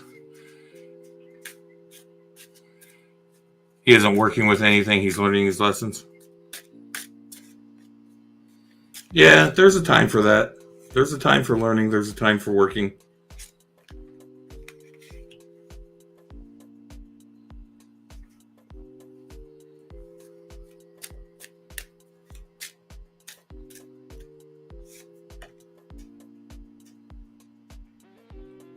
It's kind of interesting.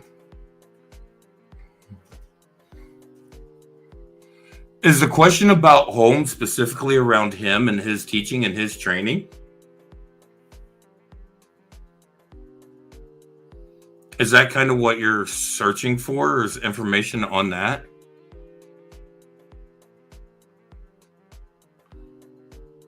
You're an official member. Welcome to the official membership club.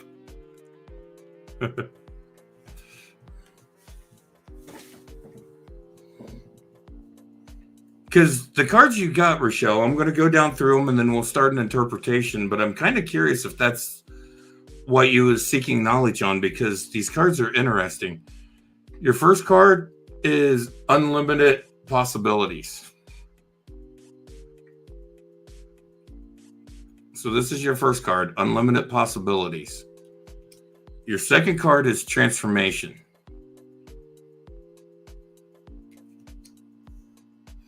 Your third card,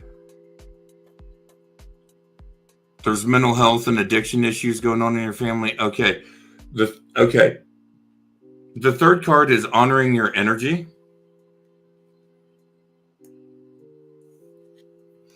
The fourth card is Home. The fifth card is Self-Love.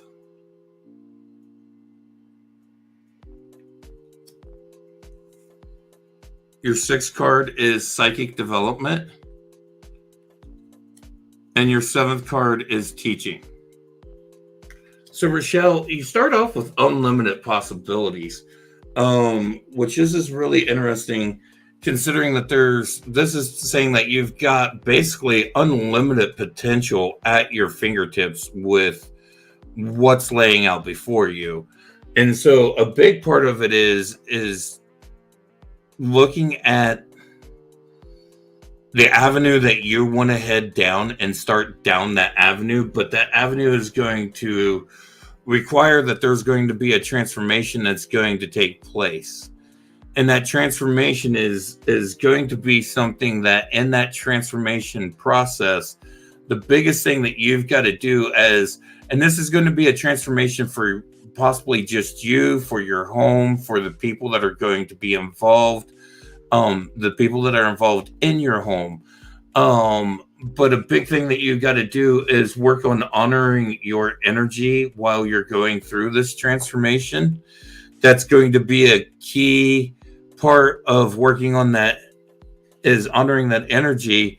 And you've got the home card as well. So this is representing honoring that energy not only at home, but also, the home card stands for that safe place, that sacred space, that sacred dwelling. And so make sure that as you're dealing with all these things that you're dealing with in your house, Rochelle, that you've got a sacred place, that you've got a sacred spot where you can go and you can do the things to honor your energy as you're going through this transformation process. Because the next card you got is a really critical card, especially in dealing with everything that's going to be going on, is you have got to deal with the self-love, which means self-care. You have to be the person that gives yourself that love before anyone else, because there might be times that you're going to be the only person that's going to be giving you that love in the manner that you need it. And it's very critical that we all learn to do this, that we learn how to give this self-love, because this self-love it's what helps us learn how to love deeper.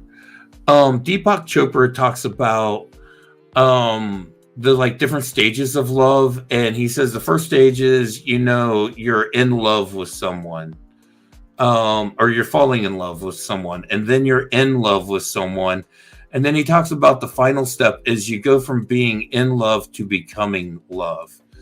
And so that's kind of the steps that you need to go through, but you need to do that with yourself. So you need to fall in love with yourself and then be in love with yourself to where you finally hit that point that you're just a walking existence of love.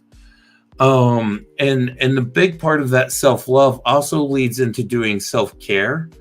So make sure you're doing things to take care of yourself, Rochelle, especially in and around the home. And these are going to be critical to things along the lines of your psychic development, as far as working with your gifts and stuff that you have been blessed with any spiritual gifts you have, or with any gifts, working with different people in your home that, are things that you need to work with to just continue on keeping that peace within the house. But that place also needs to be a sanctuary for you as well. And teaching comes up, this comes up again. Teaching just came up not too long ago and some stuff too. But the teaching in this, I think there's a big part is the experiences that you're going to go through, Rochelle, right now, immediately what's going on with your family, are going to be an experience to teach you different things that you need to know. Look for the lessons and the difficulties and then the hardships. Some of the stuff might not be so pleasant that's going on, but look for the lessons that are meant there to be learned. Because there's a lot of teaching experiences coming up for you to not only learn, but also to teach others through this experience and through the experience that you're going through.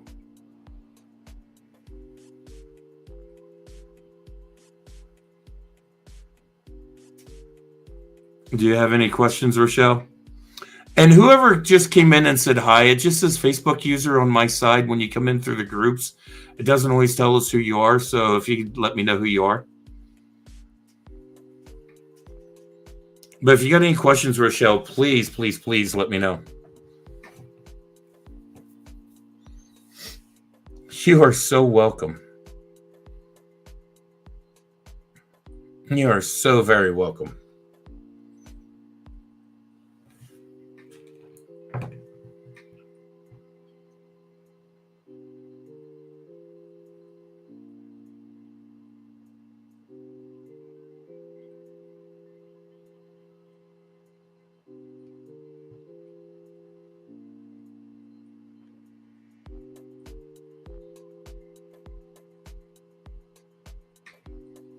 There we go. Sorry, I was checking to see if anything else had come through. Also checking to see if there's any messages from Tiffany. She's just really tired tonight, or she'd be here hanging out. Ooh, I'm gonna go for this one. So, spiritual Q&A tonight too, guys. So if you guys have any spiritual questions you want to ask, like, have any kind of like questions about things going on, about this time of year, about Samhain, or what, some people might know in as Samhain. Actually, it's not the way you pronounce it. It's actually Samhain. So if you hear us saying Samhain and you're like, what in the hell are you talking about? It's Samhain.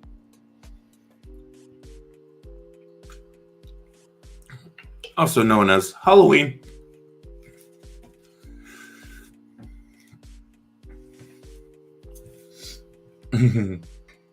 That night, however, I do think I'm going to take a time frame out of there because they're doing the trick or treat for my town on that night.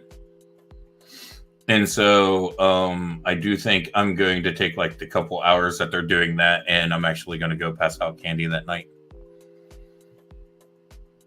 It'll be the first time I've done it since I've lived here in town, so normally I like hide away, shut off all the lights, and like the house is all dark and everything. But I think this year I'm going to pass out candy.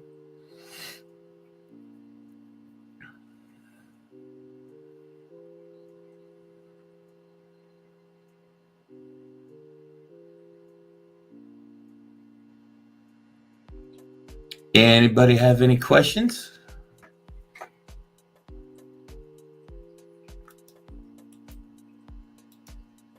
Anybody is interested in a reading? Right there's the information for readings tonight. There's also the ticker at the bottom for readings as well. So if you'd like a reading, just let me know. We will get you a reading.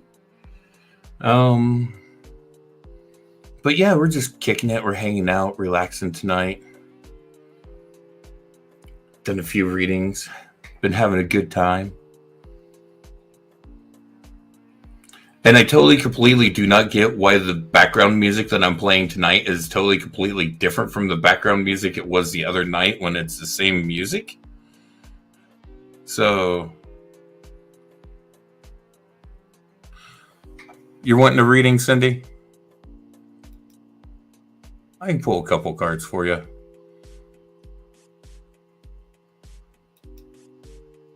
What are you wanting a reading on?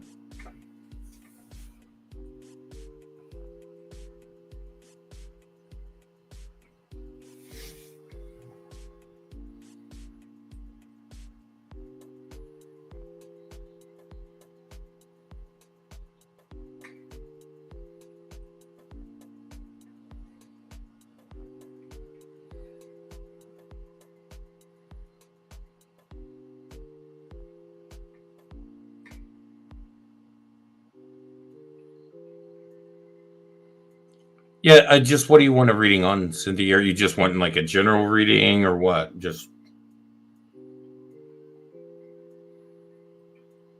I'll pull a couple cards for you. Just let me know what you're wanting.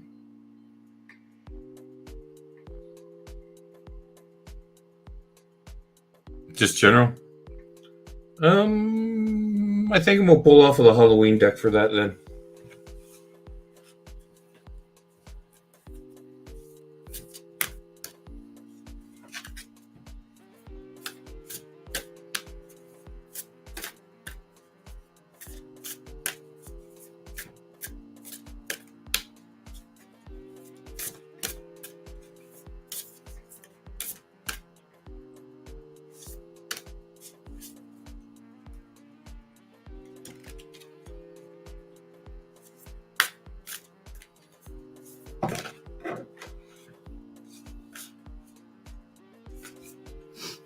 Just about dropped all the cards.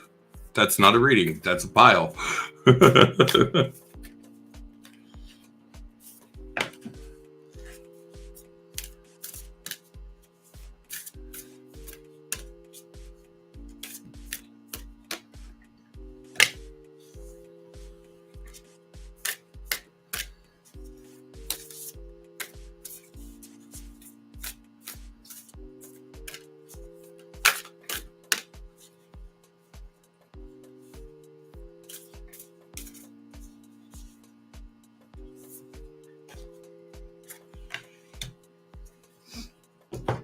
So, Cindy, I got the Skull of Light, which stands for illumination.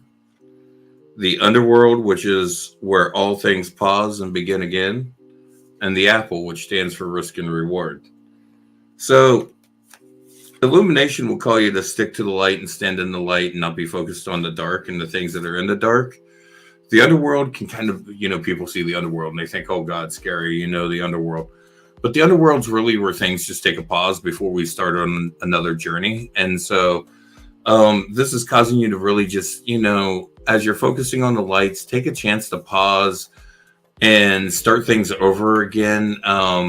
Take time to take that rest, that breather, and start things over again, because there's going to become an opportunity for the risk and the reward. So there's going to be an opportunity for you to take a risk. It's going to have a reward. It's going to have a payout, but you're going to have to step out and you're going to have to take that opportunity when you feel that time is right, that it's the right risk to step out for that reward. But just make sure that when you're doing that you have already taken that time before, that rest, that pause before you take that risk and that reward is very important, Cindy. So make sure you take that time. Don't just jump into it. Take that rest, that pause, because that's where you're going to take that time to consider the pros and cons of that risk and that reward before you take it. So don't just go diving willy-nilly into things. Focus on the light. Remember to think things through. Take that pause before you go jumping in to taking a risk. Make sure that it's going to be a risk that the reward is worth the risk that you're going to take. Like, don't go diving off of a 60-foot bridge into 20-foot water to, get a $10 bill. Like, seriously? The risk isn't worth the reward, Make sure that the risk and the rewards are there before you're going to take that leap and take that dive. Make sure that it's worth something. It's something worth diving for.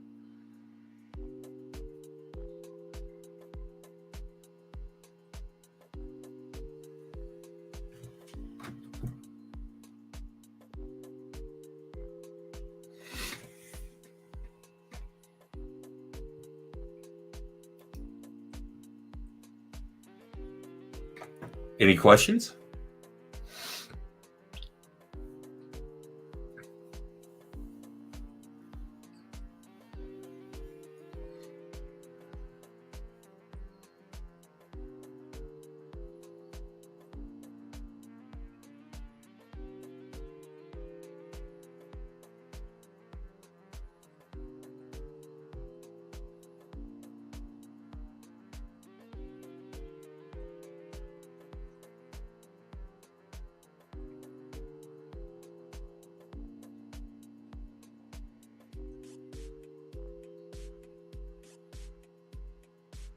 Right type of reward, Cindy. I don't know what type of reward. I don't know.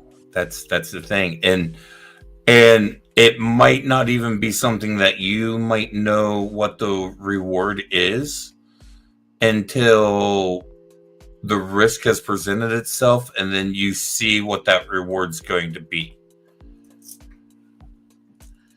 I mean, it could be a risk like making a move across the country for a new job might lead you to finding the house of your dreams. It's those kind of things. Rochelle, okay, rune readings. When I do rune readings, for these rune readings, I only do, I cast 3 runes, and runes are typically they're associated towards Nordic. Cindy, I have no clue. I don't. I have absolutely no clue, because as far as what those rewards would be, it's going to be based on what that risk is, and I don't even know if that risk has come up. So trying to tell you what that's going to be, I have no clue. So runes, you can kind of see some of them here. I got a couple of them in my hand. Mine are made out of a red jasper agate, and they have different symbols carved on them, which is the runic language. And the runes I have are the Elder Futhark, which is a really, really old style of runes. This is the runes that Odin hung on Yggdrasil and gave up his eye to gain the knowledge of the runes. Some of these are hard to see just because the camera's not wanting to focus in on them real well. There you go. And so each rune has several meanings. And so when you do rune castings, you'll do like single rune pools, 3 rune pools, 5 rune pools, or 9 rune pool. When I do 3 rune pools, it's kind of like you kind of read them like you would like a 3 rune tarot pool. You just got to read what the runes mean. But the 9 rune pools are where it gets like more in depth and like doing a spread. And those I don't do on stream because they're a little more intense, because with runes, you don't read like reversals on runes like you would tarot. You read face up, face down on runes. Face down means the rune still has influence, but not an immediate influence. And face up means that rune has something that is in the immediate sphere of influence. And so when you get into reading runes, and especially when you're doing a 9 rune pool, it can get a little interesting in how you're doing those. But I do the 9 rune spreads by private booking. So if you want to do like a 9 rune spread, I charge $25 for those. And you can just hit me up and ask for those, and we can set that up. But like I said, I do the 3 rune spreads on here. And like each rune can have several different things that it means, and several of those meanings can apply to that rune in that reading. And so when you're using the runes, they can get really into those in several different ways with taking many different readings. Yeah, I can do a reading for him. What's he wanting? Is he wanting like a tarot reading, a rune reading, or what?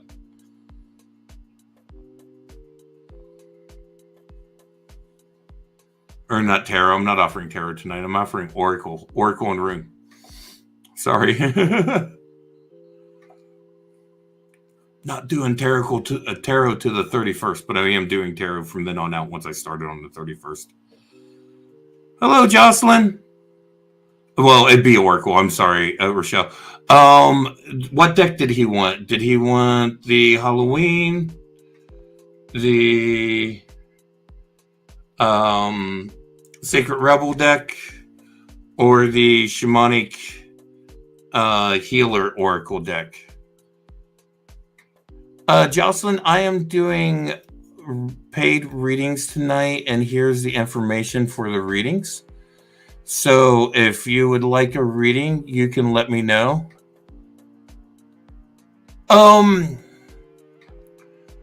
Josie, honestly, this question right here, someone says, Josie asked, I have a spiritual question for you. Am I spiritually gifted? Josie, every single one of us are given spiritual gifts. It's whether we acknowledge those gifts or not. And whatever we continue to do with those gifts. And a lot of times we have these gifts when we're kids, and then we're taught and conditioned by society to not embrace those gifts and to step away from those gifts. And so that's where we start not connecting with our gifts. We step away from them. We start to doubt them. We think that they were maybe something that we made up as foolish childhood games, stuff along those lines. I got you, Rochelle. I've got you. And so it's one of those things. We all have those gifts. It's just a matter of connecting into them. And I think some people just shut themselves off so much that they have distanced themselves from those gifts, and they just have trouble finding them again. And so it's just a matter of reconnecting with yourself to find what that particular gift or series of gifts are. Rochelle, what is his particular thing that he is wanting to ask on? Is there anything particular or just kind of a general guidance in life?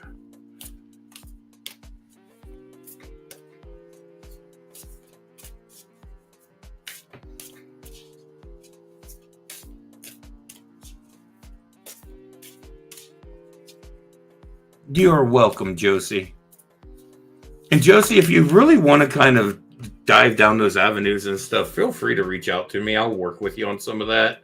We can talk, and um, I'll try to help you maybe figure out where maybe some of your spiritual gifts lay, and see if you can't start to make a connection to those gifts in your life.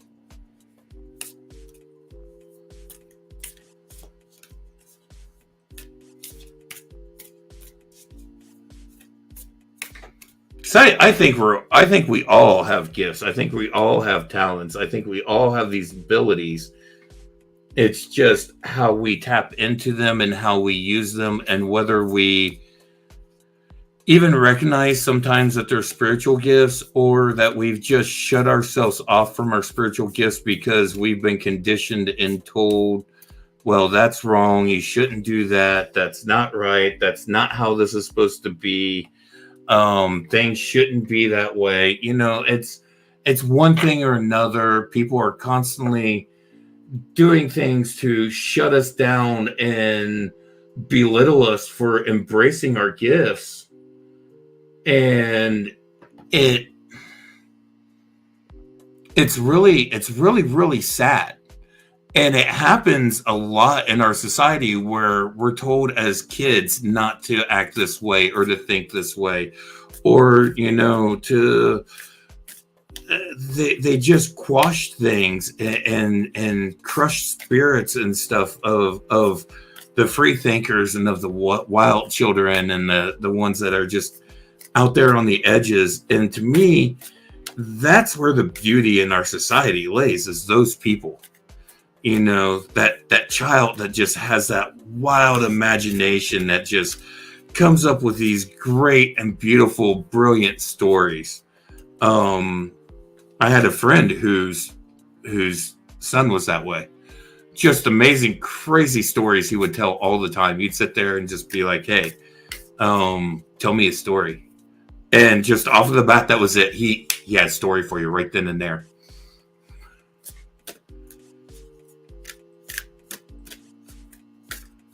He had that imagination. He had that, and it's a thing that people would try to crush that in him, and I always tried to encourage it. So did his parents. His parents really worked hard to encourage it, but like teachers and school administrators, they'd be like, "Oh, well, he's not focused. He's too worried about doing this or doing that," or it was just, he saw the world differently than everyone else. The perspective that they saw the world differently. And so it was hard for him to operate in the world like everyone else because he saw it through a different perspective. All right, Rochelle, for your husband, I have forgiveness, which talks about reducing the burden. The ghost, which is regret. Skeleton, which stands for strength. That trick or treat card seems to just come up for everyone in this deck. Like everyone. This card loves people. Trick or treat, which stands for mischief and play. The veil, which stands for the future. The witch, which stands for the earthly weaver of worlds. And joy. So let's start off in this reading. First off, it starts off with forgiveness. And forgiveness is a very important thing. Forgiveness and learning to forgive yourself for behavior patterns that you've been living in, that you've been doing just because it was a survival pattern, forgiving yourself for not knowing better, for actions that you let out that you may have not known that there was a better course of action that you could have taken. Forgiveness for misunderstandings, forgiveness for forgiving people who have done wrongs and harms to you. And the beautiful part in that is, honestly, when you're forgiving someone else for doing a wrong to you, you're actually doing more for yourself than you are for them. When you forgive someone for doing a harm or a wrong to you, you're forgiving that, not so that necessarily that, I mean, forgive them for what it is. Don't allow that burden to be carried around. And in that, also known that the reason that they may have done a wrong to you is because that's how they were taught, or that's how they were conditioned, or maybe they were just an asshole. Okay, maybe it just boils down to that. Okay. But forgiveness is key. And the second card is regret. So this kind of makes me think this goes along with that forgiveness, that there might be some kind of regret. But also make sure that you're not holding on to things that are going to become regrets if you don't forgive them, because that can be one of the most horrible things to do, is to carry around regrets where you didn't forgive someone for something that you know that you could have, and then they're no longer in a position where you can communicate with them for one reason or another. They passed away, ties have been broken, just whatever, and you carry that regret. So don't allow those regrets to stick with you, and definitely make sure that you're standing in your strength. It definitely takes a strong person to stand up and give forgiveness, and to make sure that they go through their life without regrets. And so I would definitely be standing in that if you can, and use that strength to carry you through. And that's that mental, that physical, that spiritual, that emotional. It's that strength of character as well. It's just not that physical strength. So just don't rely on that masculine, strong testosterone, muscle, ego driven strength. That doesn't always get us through. We don't need to, bully and brute through everything. Sometimes that strength has more subtle ways that it comes through. But important part of all of this is making sure that even as you're working through these things, that you're going through dealing with forgiveness, and you're working on making sure you don't have any of those regrets, and you're standing in that strength. Have fun, have some fun, have play, connect to your community, connect to the people around you, connect to your family, celebrate, have celebrations. That's what this is all about. This is about celebration. This is about play. This is about joy. This is about connecting and celebrating, not just alone, but with other people. This very specifically brings in that community function, that community action of connecting with like people. Your next card is the Veil, which relates to the future. And so there's some big things that's coming up in your future, and that play is going to be an important part of it. You might meet some people through that play, through that connection to community. It's going to have an important part in your future. And the next card you got is the Witch, which is the earthly weaver of the worlds. And so, the witch brings in those magics, but the witch brings in those very earthly based magics. Everything is based on the elements. Everything is based on the spirit. Everything is based on the connection to nature with this. So make sure that as you're going through things, make sure you're starting to connect back out to nature. Make sure that you're connecting to those earthly elements, and allow that to bring some of that magic that weaves a new world into existence for you, because the last card you got is joy. And you've got a lot of joy that's going to be heading your way. And there's a time for that joy, and that's going to be coming in the harvest season for you. This joy is all about what you get in your harvest. So this is about rejoicing in the present. So with your joy, as you're bringing things in, in that harvest season, which is what we're in right now. We are in that harvest season for us in this time of year.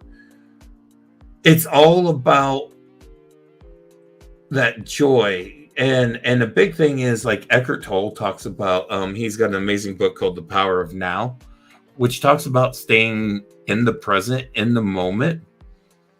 And if you can stay in that present, in that moment, you get to see the beauty of everything that is going on right there. You don't get so locked up in the past that you make yourself a prisoner to your past, and you're not so far living in the future that you're living dreams that may or may not ever come to pass, that you're putting all your hopes and everything on that. But if you're living in this present right now, enjoying the people that are in your circle, in your family, in your community, in and around you, spend that time with them, get that joy, get that pleasure that's going on from being part of that community. Play with those people. That's what that Halloween card's for.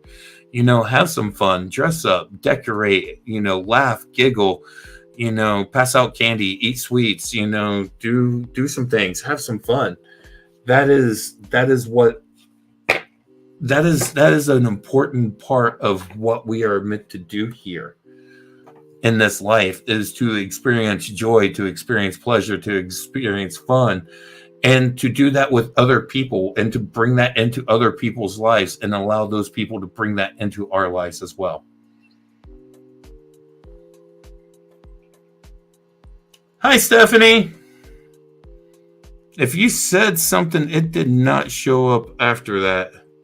That is all I got from you, Stephanie. But hello.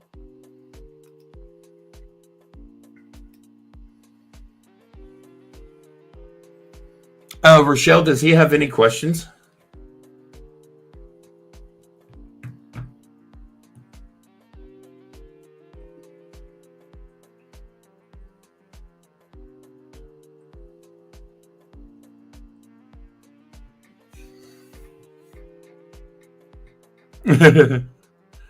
Awesome. Thank you for retyping it, Stephanie. And thank you so much. Thank you for the readings. And like you said, if you guys have any questions, feel free to reach out.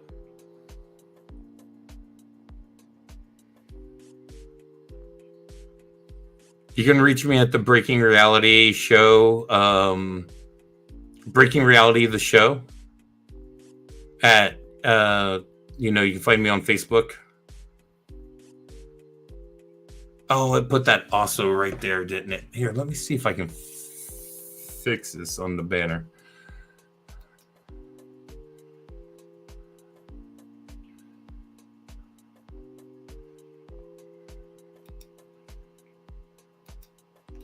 Oh, I gotta hide the banner for a second to fix it.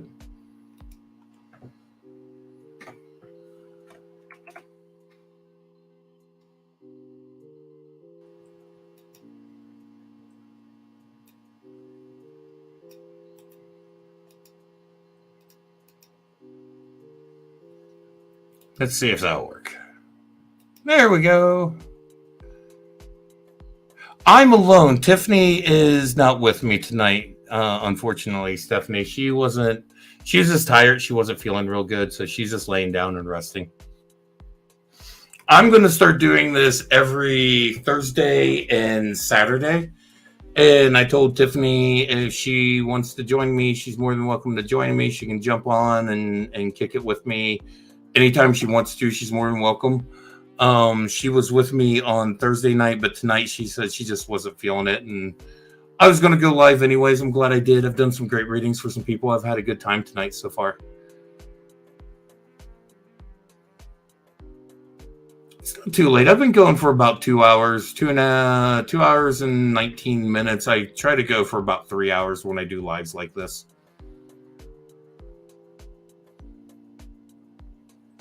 Sometimes I might go longer. Sometimes I might go shorter. Just depends on what's going on.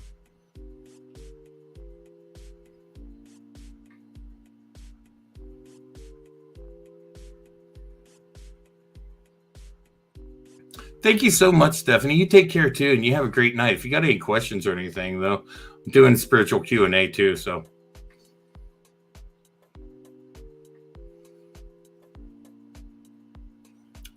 I am in Ohio, is where I'm at.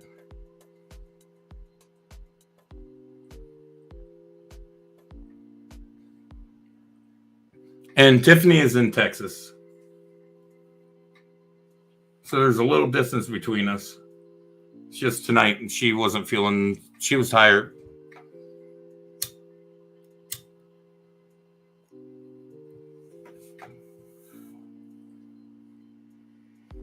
And I actually started later than what I was going to do because I actually fell asleep in my recliner. I ended up taking a nap listening to music out in the front room.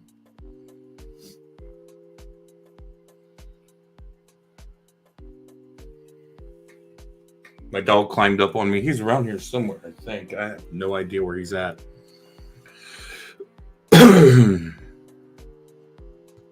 My dog's usually popping around, but I think he's tired. Titi. Hey, Tanner. Hi, buddy. Do you want to come here? Come here. Come here, Titi. Here, guys, if you haven't seen Tanner, come here. Come here. How long have I been doing readings? I have been doing readings personally for myself. I started doing readings back in my 20s. And I basically done readings for myself and my friends. And I stopped doing tarot in my 20s, but I done this is Tanner, guys. But I done Rune, and then I got into Oracle about 6 years ago is when I got into Oracle readings. About 6-7 years ago, I got into Oracle readings and been doing Oracle readings since then.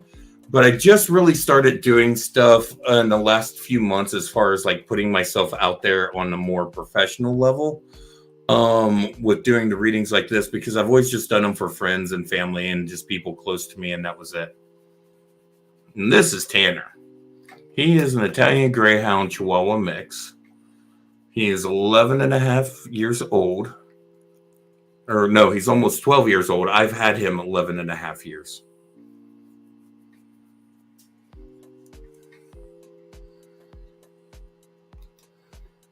Man, all of these people coming in here trying to say scammers, people trying to get you to come give readings to them or do readings with them. Oh, thank you so much. You are welcome. You're welcome, Rochelle.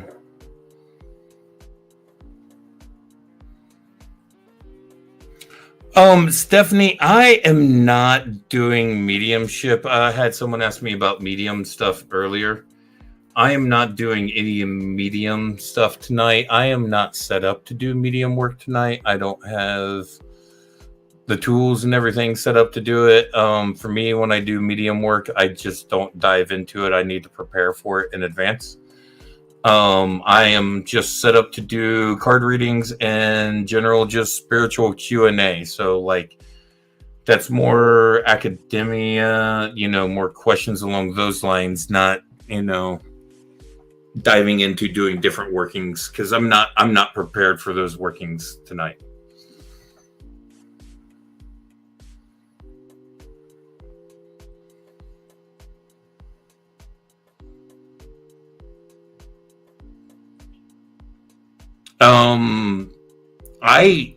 I rarely work with mediumship. I do work as a death walker, but I work on a different aspect of things. You might want to reach out to Tiffany on that one, Stephanie.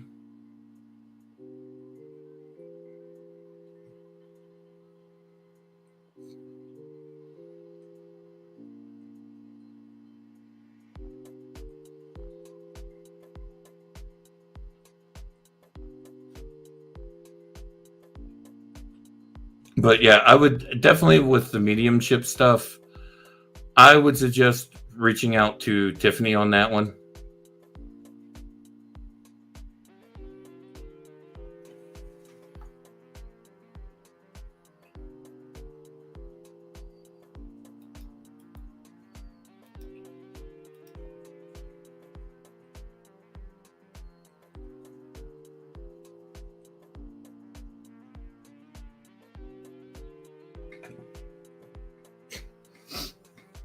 Tanner keeps popping his head up behind me. I keep seeing it in the screen on the screen in front of me.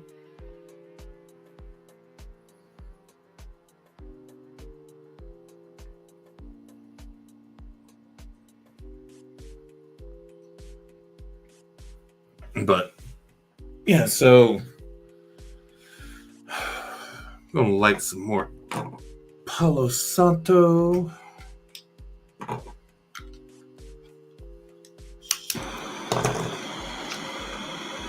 Get my little torch out here, light the Palo Santo up. Sunday still cracks up over the fact that I call it a creme brulee torch, because that's technically what you use these things for. Like, when I bought it, it came with a set of creme brulee, the little like the little ceramic crafts or whatever they call them. Oh man, I cannot think of what they call them. It's like a little crock, and you put the stuff in there for creme brulee, and then you put the sugar on top, and then you caramelize it. And, you know, I watch way too many cooking shows. That's like my guilty pleasure is watching cooking shows.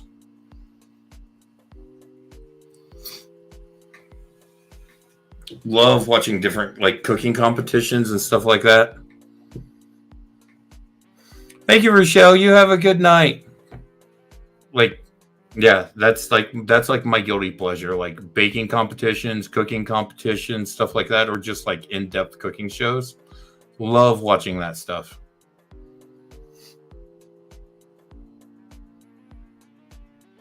Ramekin cups, yes, that is exactly what they are.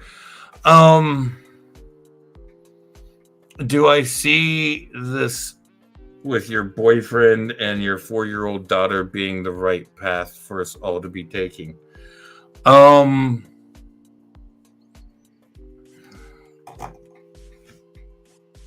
me pull a couple cards and see.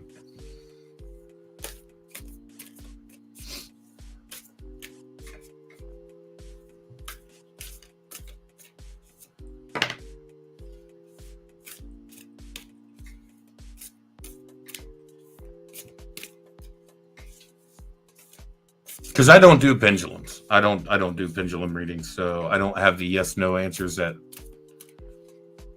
Tiff goes for that stuff.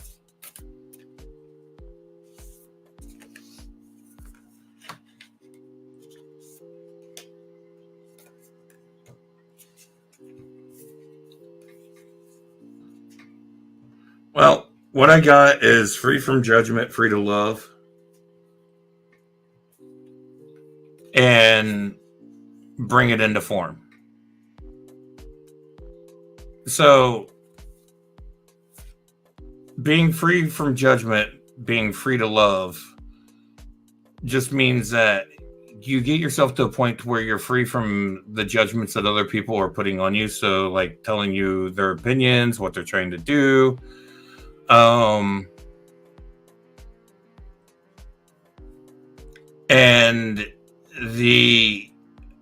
it's just I'm set up tonight for very specific stuff that I'm working with Stephanie, so I don't have all the different tools that she works with.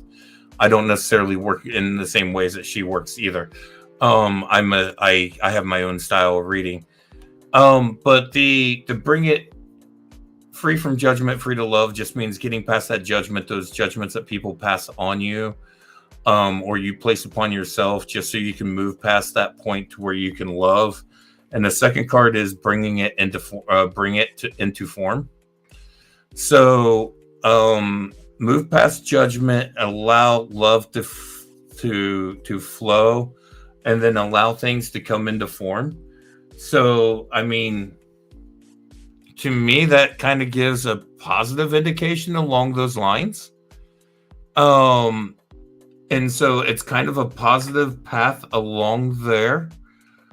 But I mean, you've got to really just pay attention to your gut and your intuition too. Is there something that's telling you, hey, you need to have red flags about this? There's something going on. Is it a question of whether you need to move with him or move by yourself? Those are, when you really start thinking about things, start asking yourself those kinds of questions. And if your intuition and your gut saying, hey, there's a problem here or there's a hang up, then look at what that is. If it's just like an unnecessary fear because of a move or a change,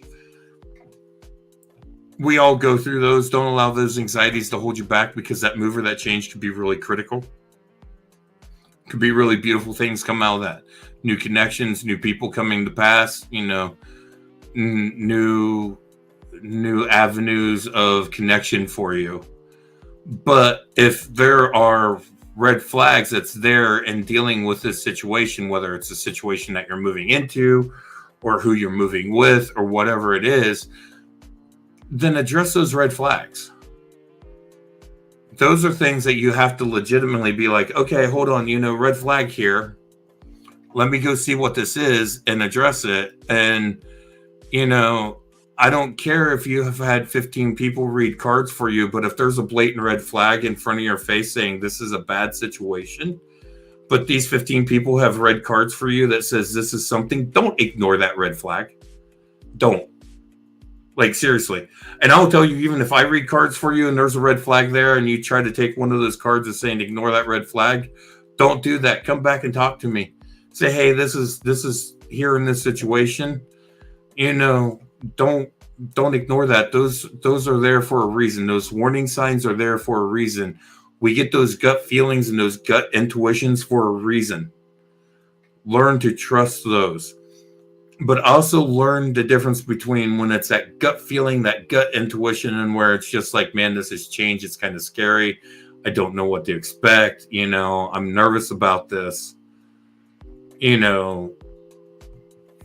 Learn the difference. And that takes time. It takes just working with it. It takes working with that intuition and stepping into that intuition.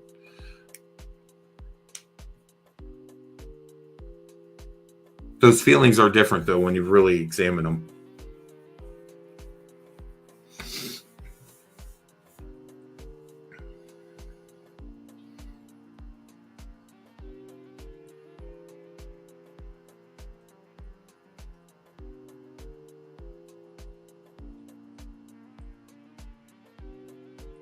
You've got to really start to get into connection with your own intuition.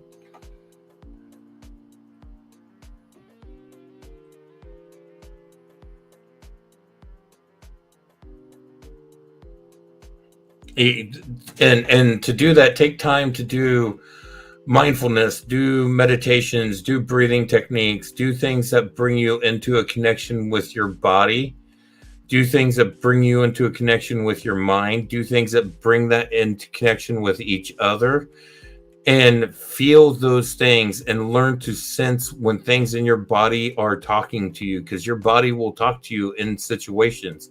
It will tell you, hey, this doesn't feel right, or hey, this is, we're telling you go all in because this is a good idea, and we agree, and we think this is something that you need to do, so let's do this.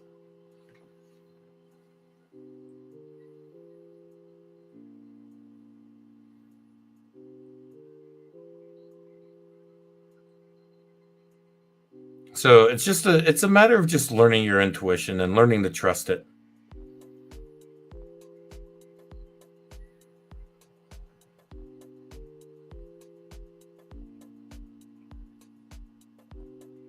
So now's the time to start.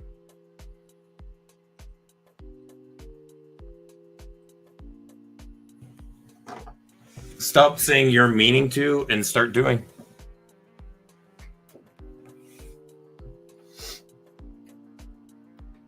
When you start doing those things, you'll start to see your path lay out before you, and you'll be able to see your path in front of you, and it'll make more sense. You'll be able to see it. You'll be able to walk it. It will just, things will click in a different way.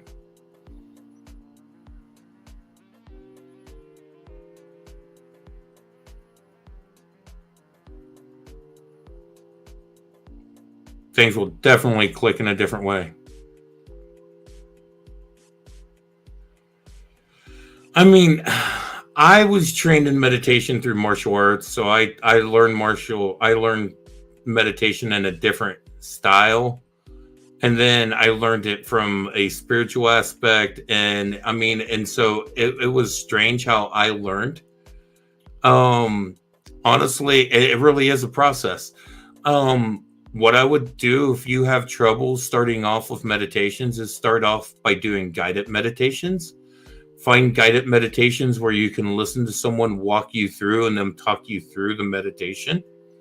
And they'll talk you through visualization and breathing and everything as you're going through the meditation.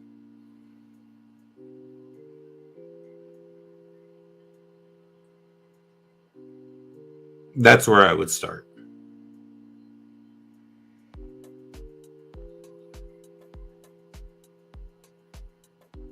But it most definitely is a process, and it's not something you're going to just click and get, day one.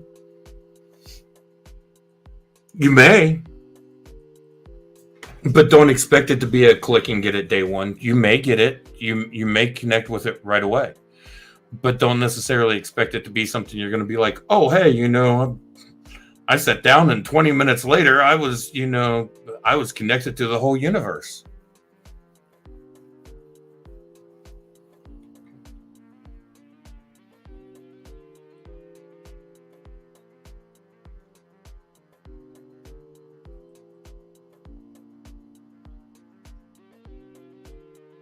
But yeah, just take that time, work with it.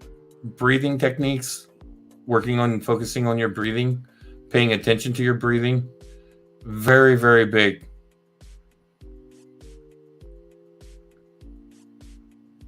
What's my goal with doing it? Depends on what I'm meditating for. I mean, it varies. My meditation goals are going to be so drastically different than your meditation goals. The reasons that I connect for meditation are going to be so differently drastic than why you connect. A lot of times I'm connecting because I'm meditating on different things that I'm studying and learning and working on, or different things that I'm researching for stuff that I'm working on with different papers, different, teachings and stuff that I'm doing along those lines. So I'm spending meditation going deeper into those. Sometimes my meditation goes into doing more shamanic journeys where I'm actually working on crossing over to other realms through meditation.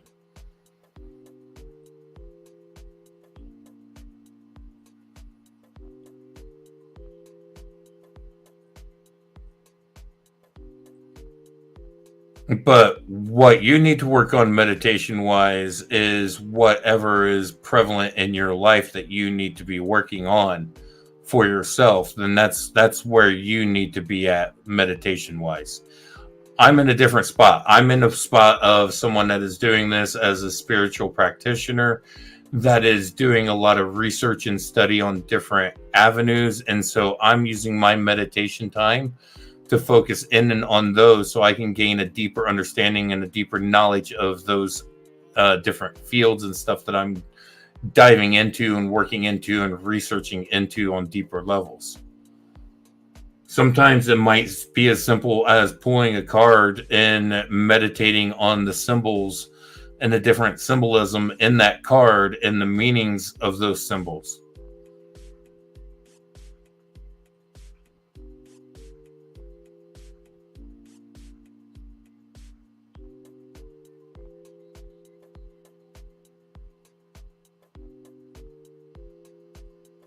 So yeah, where my personal meditation goes is most definitely different than where other people's personal meditations are going.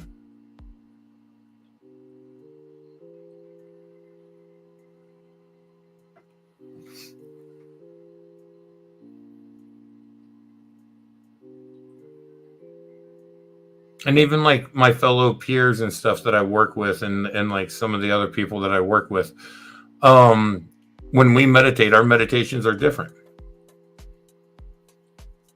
Even how we meditate can be different at times because we have adopted meditation through our different practices that we have come up through, that we have trained in, different ways that we have been taught on how to work with these things.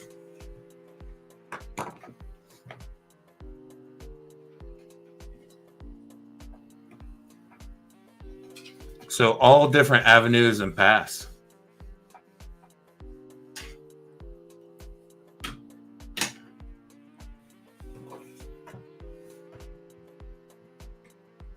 Yeah, manifestation. I've worked with manifestation. I mean, I'm manifesting things right now. I mean, this is tonight. The stuff that's happening tonight is part of manifestation. All of this stuff that's coming to pass right now is all part of manifestation for me. I've been working on manifestation of the resources, um the connections, the people, everything, all the stuff that's going on right now for me is literally all things that are coming to pass due to manifestation.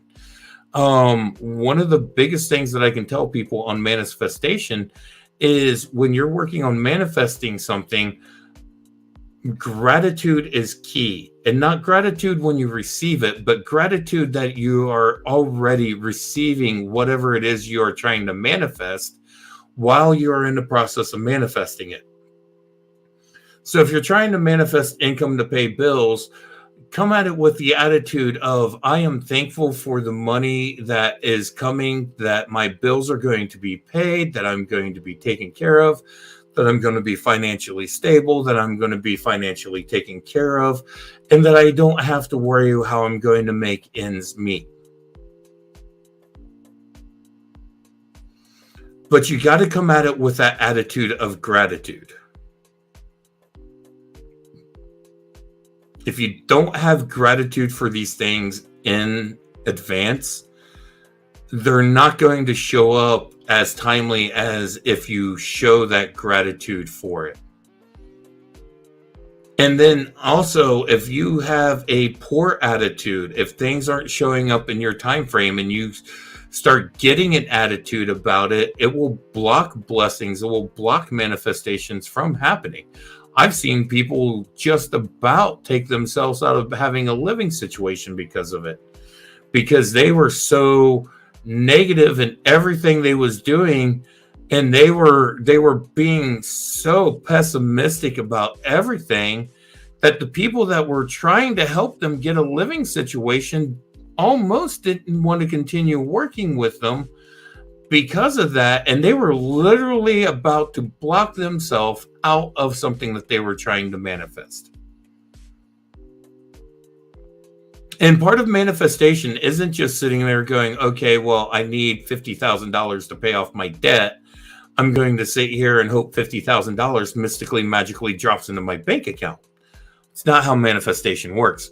Manifestation is, I need $50,000 to pay off my debt, and then avenues for you to be able to gain that $50,000 will start to present itself. So that could be a raise at work, or a new job, or a new employment opportunity, or new clients coming in to work with you, or it could be, a business opportunity that pans out, or an investment opportunity that pans out, and you end up getting a windfall coming in. But it doesn't necessarily mean that just, out of the blue, $50,000 is going to drop into your pocket. You've got to put in the work. You've got to be willing to do things. What that means is it's going to open avenues for those things to come to pass. Not that this stuff is just going to mystically appear. Like if I work on trying to manifest a new vehicle, a new car is not going to just show up outside of my house one day and someone's going to be like, here, I thought you needed a new car, and here's the pink slip to it, and here's the keys, enjoy, have fun. It's going to be one of those things of stuff is going to fall into place to where I can manifest things to making an affordable, reliable vehicle be something that could come to pass.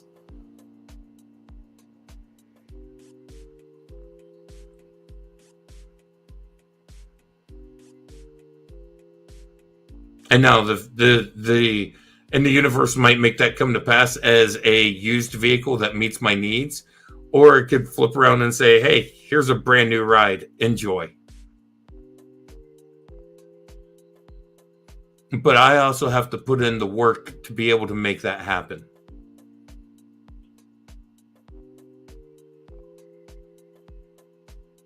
It goes back to what they talked about in the Bible. It says faith without works is fruitless. And it's the same with manifestation. If you're not willing to put in the work, if you're not willing to put in the effort, if you're not willing to put in the time and the energy to do what you need to make these things come to happen. When these avenues are being opened up for you, then these things are going to come to pass.